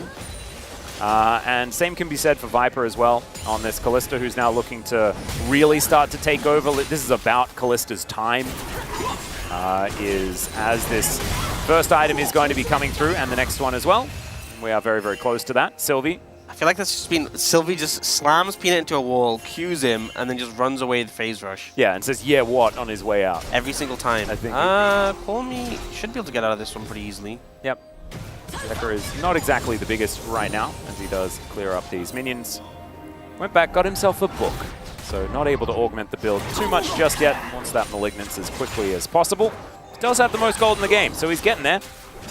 Still close, though. I feel like definitely Honor Life Esports with 2 dragons in pocket and the Corki in it with a slight lead. You're really in a comfortable spot, but still a chance for Nongshim. Yep, Peter's coming down. Sylvie's going to tank a lot of damage, though. Can they kill the Poppy? Is the question. As Valkyrie comes on over, big one going to be avoided there by Sylvie. Nicely done. Peter almost dies to the Phosphorus Bomb, but he is going to get out as well. A game of inches. I feel like they are slinking away with no health a lot in this series. I mean, that sidestep was so critical from Sylvie there. And ultimately, because no one dies from Nongshim, no Summoner's Beard as well, they're pretty happy with the outcome. You know, we got Jiwoo in the mid lane, just able to push up a wave freely. On Life Esports make the attempt, but it doesn't really pay off. I feel like it is this game where Nongshim are creating incremental small advantages. You know, I'm not sure I'll go for this first, Peter. I'm not sure, like maybe... Yeah, no, give it to somebody else. Like, yeah, just call Doran over and he can drive. Who do you think is the best driver on Honor Life Esports? Just based on what you think about the players, who would your money be on? Well, maybe Delight. You know, as he's going to die, so maybe I shouldn't have said that. I'm sorry, Delight. Well, or maybe he's going to be fine. You never know. Keeper's verdict says Definitely he is. Not fine. Definitely he's not fine. Yeah, it's Dunzo, and Zeka is out of there. That wasn't actually driving. That was riding a horse. Yeah. So that's different. No, you don't drive a horse, do you? That's not really how that one goes. Maybe I think it'd be like Viper. a wagon. I feel like it's Viper. Viper would be the best driver. Yeah. That's my assumption. Hopefully they'll entrust him to it. We'll see whether he actually does get over there. As Peanut's taking his time, we'll end up taking that down, but it's Peanut Demption. He is able to pick it up again. But who says he's going to be the one piloting it, you know? That's true, that's true. Anyone can click it. That's very, very true. They have to nominate, you know. He is always going to be there, though, when it does come out. That's the worrying sign. That's the thing we need to think about when teams are building rosters, is they need to have like a dedicated Herald driver on the lineup. Delight, not doing a great job of driving this horse. You know, is it driving because it's a mechanical horse? How does that work? Oh, it's pants, actually. Do you drive pants? No. No, I don't think so. I think you wear pants. But he doesn't... You don't wear the horse when it's in horse form. Well, I mean, it's still pants. So I think you still wear Those legs the are pants. definitely outside the horse. Yeah. I mean, it's all the same, you know? It's just the horse turns into pants. I don't know what to tell you, man. It's just Rel. It's how she works. The horse is pants. This opens more questions than answers. Yeah. It's all right. Maybe we'll have time to go through it. As right now, Nongshim... Leave to the desk. Yeah, well, I'm sure Finn knows. You know, he'll be able to let us know. Do you see Dragon up in 20 seconds again? We got the recall coming in from Zeka. He's going to be picking up package. And this is why it gets so difficult. If you lose early dragons against a Corki, it just gives you so little wiggle room, because every dragon from now on is going to be having that package. And this is honestly a better time than most to contest it before he's getting the Malignance, before he's getting the Eclipse. Yeah, no, it only gets way worse from here on. He was already playing very aggressively, like he had the 3 items before anything was really purchased. Does have the transform of that Muramana. Now just throwing rockets left, right, and center. Dundun getting aggressive towards that bottom side, and call me each one of these little extra shots. Oh, he's doing it again. Okay, Peanut, can we do it? Oh, and hits the turret, but then he gets slammed into it. This is looking a little bit dangerous. He's very tanky and able to get himself out of there, but I don't know whether it necessarily worked out the best. Never let Peanut drive again. Oh, there's the ulti from Dundun. Finds Doran, then immediately he goes back. Zeka delivers him a package, but meanwhile, Jiwoo's going down exceptionally low, and Viper picks up the kill onto Peanut. Sylvie's also going to die, and Zeka moves to 3 kills. Humble Life just winning that team fight with basically 0 answer from Nongshim. Yeah, it just felt like they kind of got baited by Dundun's engage, but he's a Yone, so he's never going to be that committal on the play. They end up diving in. This is kind of like, as I talked about with the draft, when you have the Corki, You want to draft things that make it hard to engage into, and Doran just proved that on the Aatrox, completely exploding everyone who is close to him. The damage the Aatrox does is just absurd. It is ridiculous. The Profane Hydra is a silly item. It's the only one that he really has, and that was enough. I mean, the AD ratio is so high on that item when they're under half health, and then you get so much extra AD from ulting. So we see Doran kind of caught out here. A great engage with the light. My god! Yeah, Peter just loses his whole health bar. He definitely wore that horse really well. Yeah, yeah. 오마이. Oh my, indeed. 딜라이트. Delight finding the angle. That's how I felt too. Yeah, and now this is where it's a big problem, right? The gold is slightly in favor of Honor Life Esports with 3 dragons in pocket, Soul in 4 minutes, Malignant's picked up for the Corki, and I don't think he'll hit Eclipse and level 16 by the next dragon, but he won't be far off. And then even if they lose one singular Drake, it's not the end of the world anyway. A couple of tries get themselves there. Peak Corkying. Yes, we will see a fair bit of... And I feel like there's some catharsis there, right? Like, oftentimes we're just like, oh dear, it's Corky, that's frustrating. But I think Zeka needed to show us that he can have some better performances on this champion. Maybe hit one while I'm talking about it. There we go, hit one. Has to flash to get out of the way of Call Me and able to offer a lot of damage back here as well. Maybe a little bit of extra spice as Peter wants to find the opportunity. He will get in there with a grand entrance. Heroic Charge comes down as well, and there he goes. The Caster Curse was a bit delayed, but we got there in the end. But now Doran is looking to try and avenge his fallen brother from the mid lane. Call Me trying to escape, but no. He will get crushed into the ground, and now it's the Aatrox's time. Dundun finds it East and ulti, but he hasn't found the kills, and it's Delight that locks down Dundun. Peter is now frozen, trying to walk away as Doran is destroying Sylvie. Viper turns up. He's going to grab that kill. And now, the Fate's Call reaction was insane. Picks him up, throws him down on top of Jiwoo. And that is going to be the ace. That's going to be Baron. They killed the Corki, though. Yeah, you know, I think Nongshim needed to kill the Corki to feel better about themselves, but it was definitely not worth the play.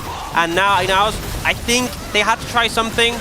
On the back of that, they knew that the game was just going to get worse and worse, but they committed too much and they didn't have the backup in position immediately. Jiwoo was so far away, and sure, so was Viper, but I feel like it's more Nongshim needing extra numbers. Plus, they committed so much here, right? Yeah. Call Me ends up super low, ult from Peter down, ult from Call Me down, a lot of Summoners burn as well. And I just want to take this opportunity, just talk about how ridiculous Aatrox is. He's built full lethality, he gets caught in this, and it just feels like he's not taking damage. He autos Dundun once and heals like 400. I just think it's absurd that you can build Glass Cannon and be this hard to kill. Yeah, that is, every auto attack was like 188 health, and he ends that at full. And Jiwoo ends it at 0, and it's an ace, and then it's a Baron. And now we're going to see what the result is. It's a 6,000 gold lead, and the Red Bull Baron power play sitting at 2.3 thousand. That's what I was looking for. Does finally come up. There it is. And it's Soul Point as well, so it's a minute and a half away. And this is looking much more similar to game number 1 than it was game number 2. Yeah. As Call Me, don't know about that. It's a little bit of a worry. I don't know about that from Peanut either, who spent some time underneath the turret. The grand entrance is not so grand. Yeah, the follow-up not quite there in time.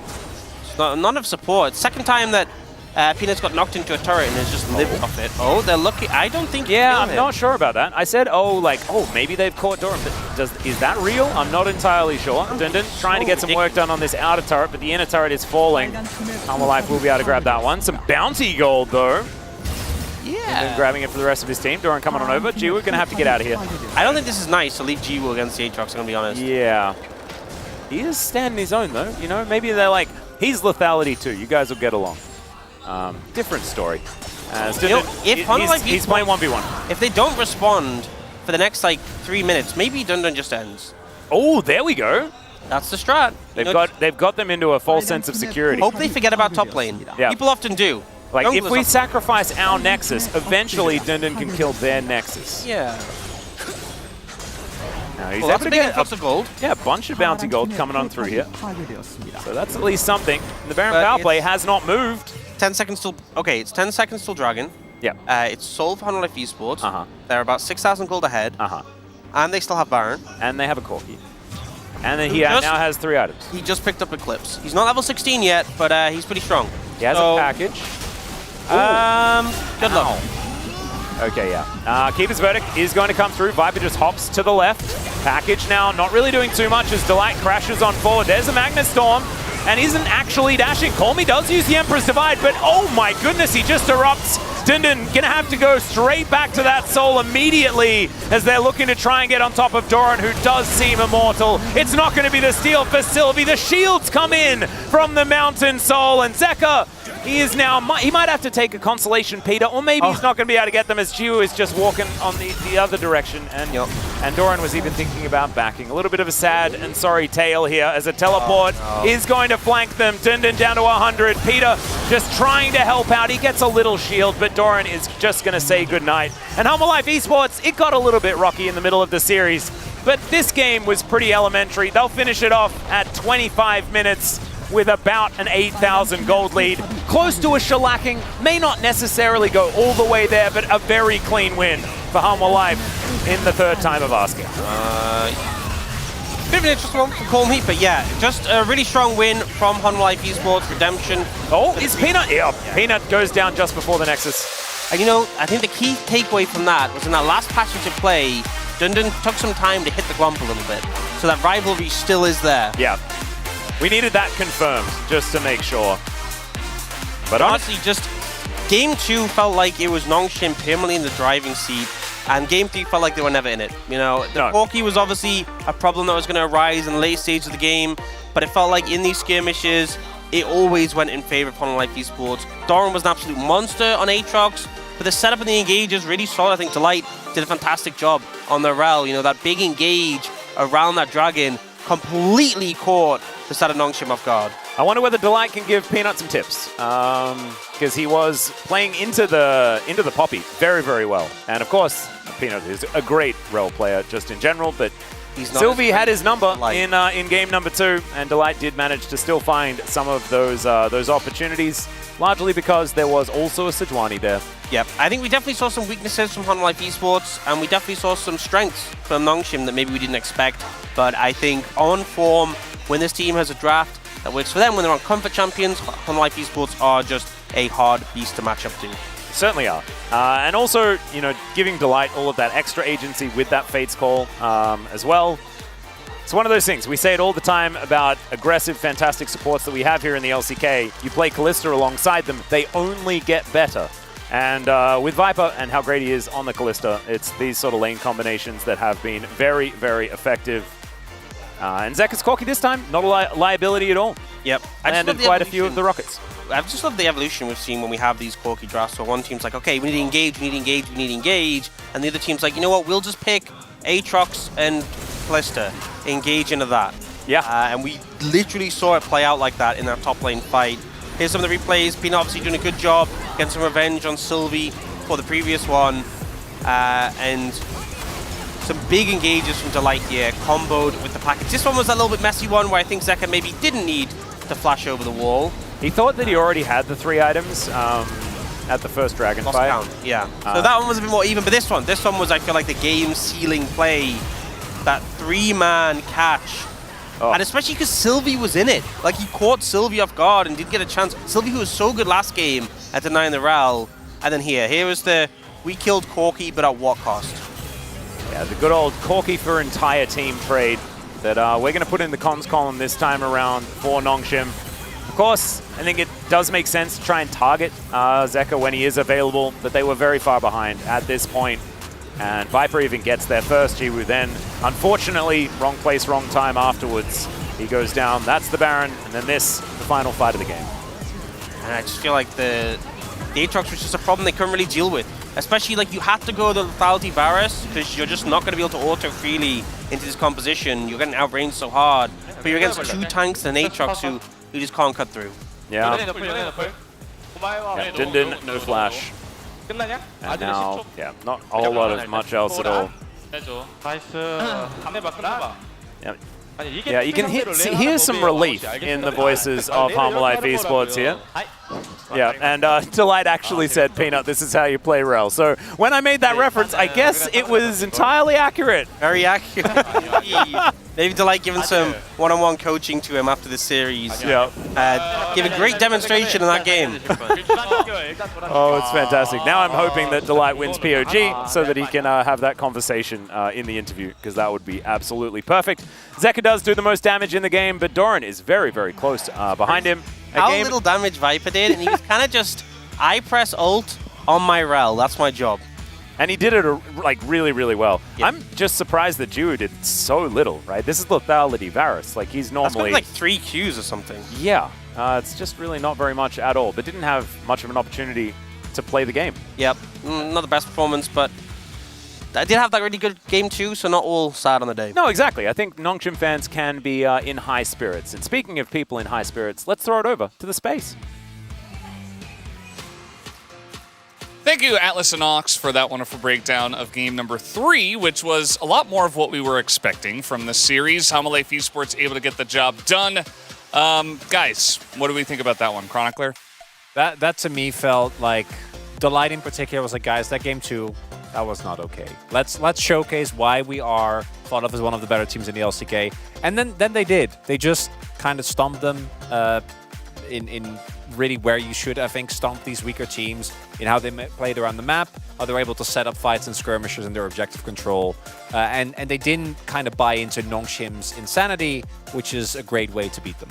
Yeah, I mean, I think there's the biggest differences between the game 2 and game 3, which is like, I think I'd see like way a little, like, it's like the game 2, there's like all the game, like even Pino, like if you see the path, like there was like so much risk he's actually taking. But this game, I just easily can see like no one is trying to take a risk, just go like kind of 50-50 or like 55-45, because they are a better team. HLEs are a better team and has a better player, and it's like we're expecting to the HLE kind of stomping the Nongshim, and that's I think the early game it was like kind of going smooth, and I think that as soon as I hit the Drake, especially the Draking's taking, and also like there was a team fighting around like 20 minutes, I think it was like everything is a favor for HLE. It was incredibly textbook by HLE. It was like, okay, we're 30 seconds before the Drake. When they pass through the chokes, we engage. And they just did that 3-4 times in a row, and it just felt so natural to them. Yeah, let's take a look at the draft as well on top of this, because, of course, we did have the Rel coming out once again, and this time piloted by Delight, who said he would teach Peanut how to play the champion. Did seem to be pretty nice in this game. Also, we saw Doran kind of popping off on the Aatrox. What do you guys think about this draft? I didn't mind the Nongshim draft. We have already in length, great length, talked about the Azir. That definitely is one of the weaker spots. But you do see that the Orianna was banned, and I don't think there's a lot of matchups where Kami would feel comfortable because his laning has been really weak. So this comfort pick makes some sense. I would have just much rather seen Dundun on something that can offer a little bit more than the Yone. I don't think it ended up being a big difference maker in the game, but as much as I'm a Dundun fan, I feel like Aatrox, or not Aatrox, but Yone might not have been the answer here. I mean, for me, as soon as they first pick the Virus, I think it's just, I would like to see more like actually picking Ashe, so like Ollie is just taking and then just like bullying enemy bot lane, which is like, they also been just Ashe on 4-5, like, and there's no actually just like bully answers for it, like, so like, I think there's no actually point for just picking Virus these early for not bullying, and especially being ends up with Virus is with the lethality and the Rakan, it's just like, there's no like any single value actually you just picking these Oli, and I think just Kalista had a better value just having Prio, and also just synergized really well with the Rel, I mean on the support as well. So I think it was like from the draft, like it was like so abused that they just want to stack the Drake like really badly. Yeah, I mean Nongshim was just getting outscaled, and they didn't really have any pressure points where they could actually force stuff, because of the bot lane they had the Kalista Rel just pushing perma and actually being strong in the free skirmishes. So I feel like it was a good draft. Yeah, definitely felt pretty good in the game as well. We can take a look at the first highlight. They set this up perfectly, as you mentioned before, Finn, before this third Drake. Some shenanigans with the Rift Herald. This time a little bit less shenaniganry, I guess, compared to game 2, but they get out of this, and then they set up immediately for the objective. I'm a bit disappointed in Dundun here. He's going for an engage on Aatrox, but all he does is just pulling all of Nongshim into this choke point, lining up for this Delight engage, and then just Aatrox is there to follow up immediately. So I don't know what Dundun was looking for with that angle, but I feel like he kind of sold his own team, because they're like, Yona's going in, let's help him. Just going into these choke points.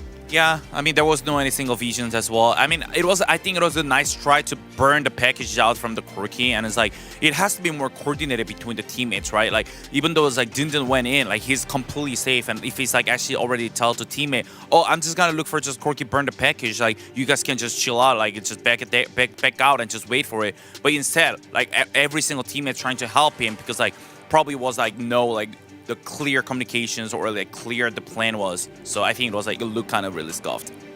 Yeah, particularly against the light, just can't give opportunities like that. The guy is at very least like the second best engage support, perhaps even better. Obviously carry-as enchanters are really scary, but the guy has just been a monster on these type of champions for a really long time. So the moment you clump up, it's kind of game over. Yeah, we can take a look at the second highlight as well. This is happening 2 minutes after the first one, and, you know, they try to make a play here onto the Corki. It does work out, but they kind of get caught up in the top lane for quite a while. Yeah, well played by Seka here, flashing the flash ult from Azir and just pulling them in so deep. It does disrespect a little bit, got a little bit of confidence, so Rakan went for it, but knowing they have TP on Aatrox, they feel very confident taking this fight. They have mid push, they're moving first with their support jungle, and with the TP, it's just like a clean cleanup. This is like Aatrox's dream. You come in after the fight started, everyone is like half HP, no ults, you can just do whatever you want. Yeah, I mean, it was like really great to see, like at least like from Dongjim's side, they are making kind of proactive play because they kind of need it, because otherwise it was like soul point, there was a Baron's up, and the Corki, they're just gonna be waiting for Corki package to be up. But still, like it has to be more calculated, it has to be more delicate than playing around, like when you're playing around opposite side of the map, like there you have to count as a TP, you have to think about like where enemy team could be at, and it's like I think just like HLE had just a really good answer by just disengaging it. Yeah, well, guys, we do have the POG ready to go. Let's see who does pick it up here for game number 3, as it will be Delight who showed us the power of Realm. Mild shock. Yeah, no one's surprised on that one. Delight is, as mentioned, I think so game-changing when he's on engage supports. I don't even think his enchanters are bad, but this man, ever since he was on Breon, has just been a chain, like, mega team fight carry.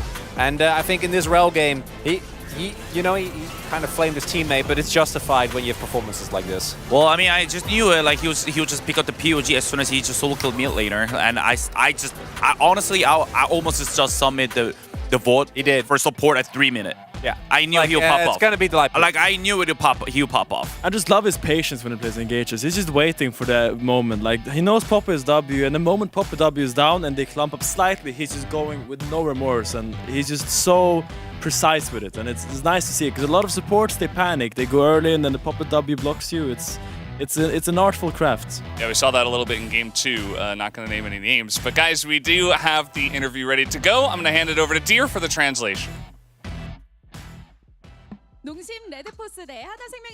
Thank you very much, guys. This is Deer for the POG interview translation, joined by Doran and Delight on the side of Hana Life Esports. Hana Life Esports. Congratulations.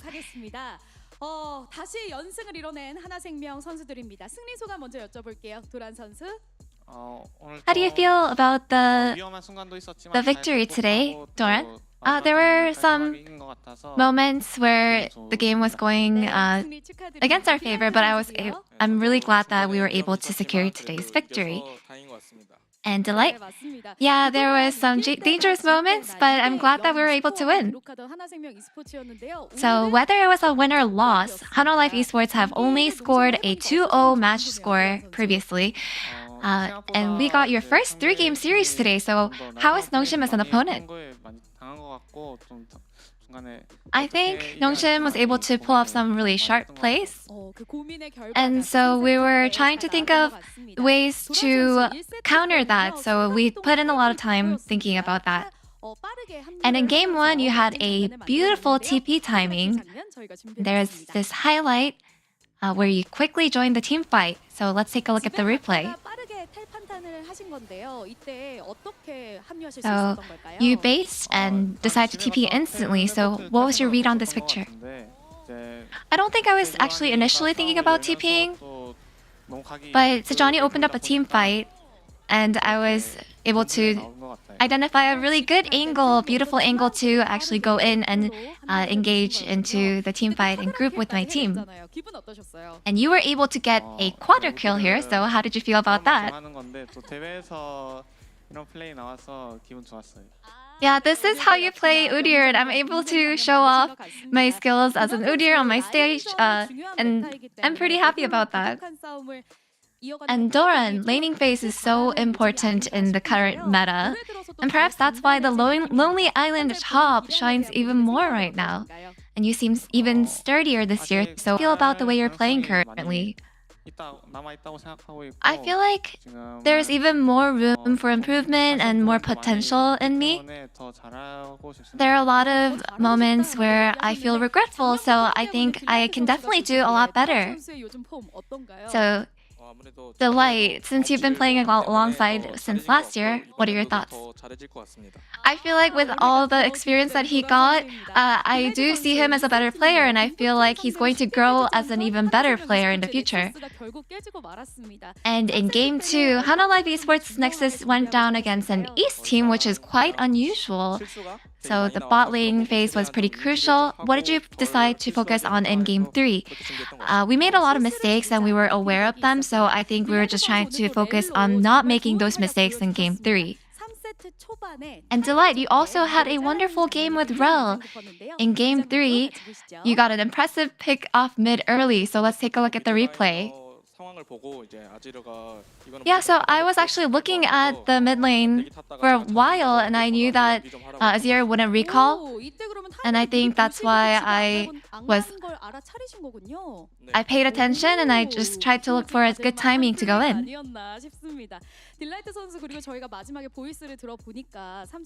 And Delight, we caught you say something in the voice comms. You said, Peanut, this is how you play Rel against a Poppy. So did you know that you're going to get POG? I definitely did engage really well, so I think I knew that I was going to get a POG. And I think, yeah, Peanut was struggling against a Poppy, and I was able to show a confident play today. And there was a funny moment with Peanut here. Do you remember this moment? Doran, how did you feel here? You know, I can't really remember. Delight, what were your thoughts on this? You know, this is something that we saw in practice. And so far we said, oh, thank God we didn't see this yet on stage, but you know, it actually happened, so it was pretty funny. So you guys will be on a short break for the holidays. What are your plans? Yeah, we have a short break in our team. I believe we will spend some time with family, get some rest, and get back on our feet to get ready for our next match. And Delight? I think I'll be back home for maybe a day, and then I'll be back to the practice room for our future matches. Would you like to share a word for your fans? I hope you guys eat a lot of good food during the holidays and stay healthy. Get good break. We'll make sure to get back on stage in a good form, so see you then. And Delight, we'll take a nice break, so I hope that our fans will also take a good break and eat a lot of good food. Thank you. And this will be the end of the interview with Doran and Delight of Hana Life Esports, and back to the space. Thank you so much, Dear, for that awesome translation. As always, we can take a look at the standings now after this victory on the side of Hana Life Esports and see where they're at. They are right below T1 at 5-1 as well. And this is what I'm looking at. Look at that. That's the benefit of winning individual games for Nongshim. 8th place. That's higher than they ended before, which I think is as big as a win as they're probably gonna get this season. Yeah, I mean, I still think Nongshim still have a pretty good. I mean, I think as they showed us, like especially Game 2, they took the one game off from the HLE. I think that we saw their momentum, we saw their actually potential. I think they just have to be, you know, practice more, need more time, and grind up. Yeah, they definitely do. But guys, we do on the way have Fear X up against Gen G. We also have Replay 2 during the break, so check out that content. Finn, any words to your former teammate? Good luck, Junghoon. You got this. Nah, I mean, I'm excited to see Junghoon play. Like, this guy has been, I think, playing really good. From what I've seen, I watched all of his games.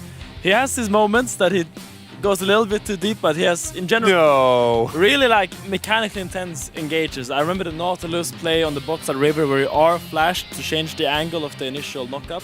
I think that was beautiful, and I think the team needs his engages because they're looking a bit shaky. Yeah, he's doing really well, and we'll have to see if they have a chance here up against Genji in the next match. But guys, we're going to take a break, and we'll be back, so don't go anywhere.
프레비어슬리 드디어 공개된 정규경기 상대. 벌써부터 겁을 먹고 꺾여버리지만 그런 그들을 위해 노갈량이 찾아와 모든 지략을 전수한다. 상대와 자신을 모두 철저히 알게 된 160. 과연 강적 농심 아카데미를 상대로 승리할 수 있을까? 할 수 있다! 160 화이팅!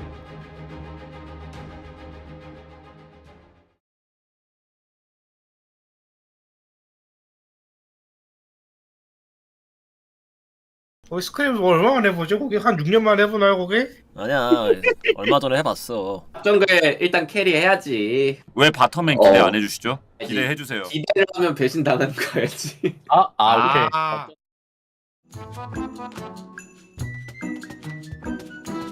좀 아쉬운데 이거. 야씨. 아이고. 탑 주도권 이제 없어요. 좀 아쉬운데. 잘해.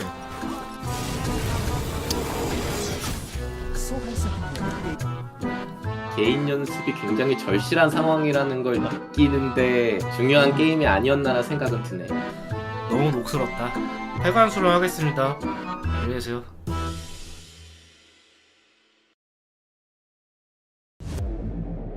안녕하세요. 농심도 나쁘고 진짜 정말 열심히 하고 있거든요. 그래도 마스터 결승을 했는데 네, 열심히 해서 좋은 결과 있을 수 있도록 하겠습니다.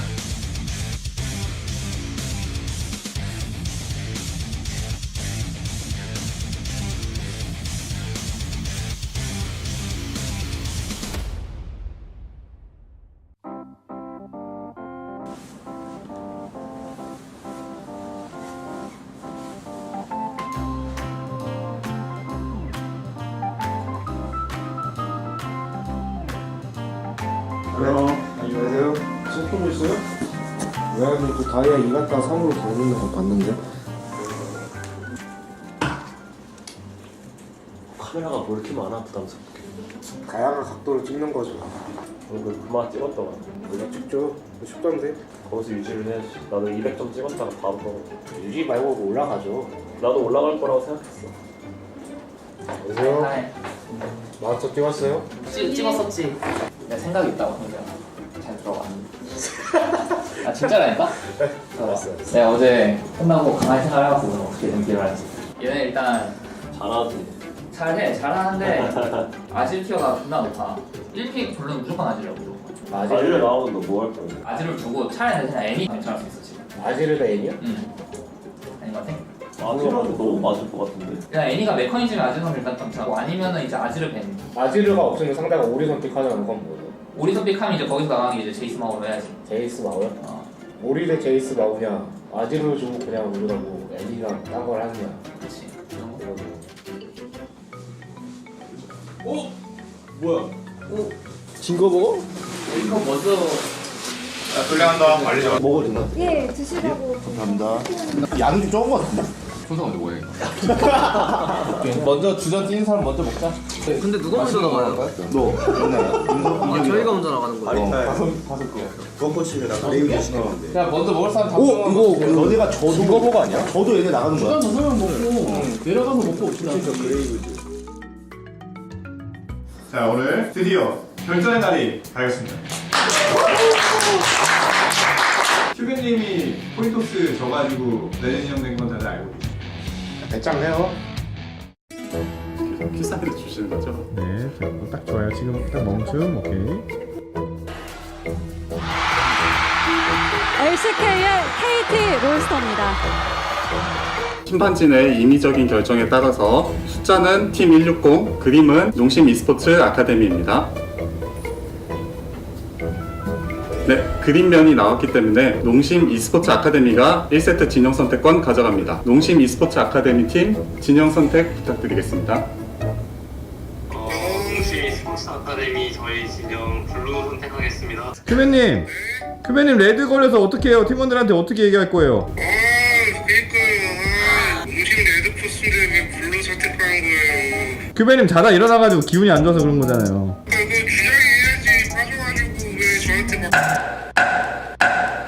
컨디션은 좀 다들 어떠세요? 네, 뭐 나쁘지도 않고 좋지도 않고. 컨디션인가요, 컨디션? 오늘이 걱정이 돼서 그냥 계속 솔랭 돌리다 왔죠. 한 판이라도 더 해야지. 노아 레이드 곧 나온다는. 그거 다음 주. 다음 주? 갑자기 왜? 꼭 주는 거잖아요, 그냥. 아니, 나 그런 얘기가 있길래. 그건 말할 수 있어. 오늘 대회를 위해서 나 일단 로아 접속 한 번도 안 했어. 제일 시작하고. 뭐 그냥 진짜 롤만 한 것 같아요. 많은 분들이 이제 뭐 다른 게임 하지 않냐라고 오해하실 수도 있을 것 같은데 일단 저 지금 한 미접한 지 지금 한 일주일 넘었습니다. 아 엄청 열심히 하더라고요. 깜짝 놀랐어요. 너무 열심히 한 거 아니야? 약간 이런 생각? 우리 바통 웬일이야. 연습 많이 열심히 해서 최선을 다하고 있다. 저는 아직 좀 멀었다고 생각하고요. 좀 챔피언 폭부터 시작해가지고 아직 좀 더 노력을 해야 되지 않나? 네, 여러분 오늘 어떻게 될 것 같으세요? 전 현실적으로 한 판만 따도 괜찮다 봅니다. 농심이 봐주면 할만해요. 너무 아니야. 너무 약한 모습 아닙니까? 섭외를 잘못하셨어요, 제가 봤을 때. 약한 팀을 구했어야 되는데. 그 섭외 말하는 거였어요? 저 여기 말하는 줄 알았어요. 근데 진짜 좀 아쉽긴 해. 그거 진짜 농심 이길 정도면 바로 데뷔하지. 그분들 지금도 무패더만. 네, 여러분들 이렇게 터져 계실 줄 알고 기세를 올려드리기 위해서 오늘 특별 치어리더를 준비했습니다. 치어리더요? 네. 안녕하세요.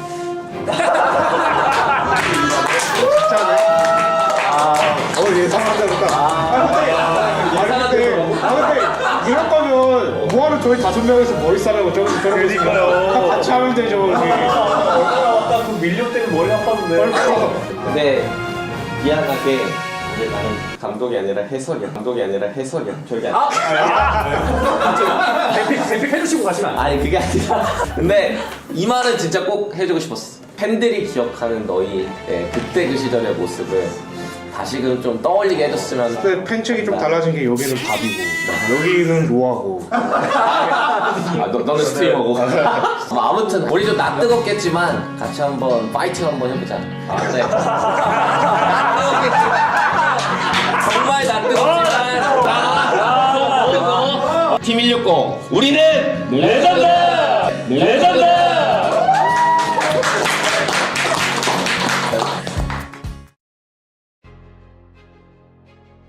적당히 긴장되고 그렇죠. 경기니까. 그리고 사실 상대편도 오는지 몰랐거든요. 그래가지고 진짜 경기처럼 하는 것 같아가지고 좀 되게 기대돼요. 저는 이제 여기서 경기하는 게 처음이 아니거든요. 그래서 나름 이제 옛 생각이 나서 오히려 좋습니다. 저는. 일단 상대분들도 게임을 업으로 삼는 분이니까 하루 종일 게임을 하셨을 거잖아요. 저희도 하루 종일 게임하면서 연습했습니다. 최대한 급 맞춰서 게임하겠습니다. 입을 뜬 힘이지만 뭐 열심히 해봐야죠. 어쨌든 그래도 뭐 진다는 생각으로 게임하는 건 아니니까 무조건 내가 이긴다라는 생각으로 임하겠습니다. 연습한 만큼 저희 팀워크 잘 보여드리고 노장들의 힘을 좀 보여주지 않을까 오늘. 저희가 성장해 나가는 그런 성장 드라마를 좀 보여드리고 싶어요. 파이팅!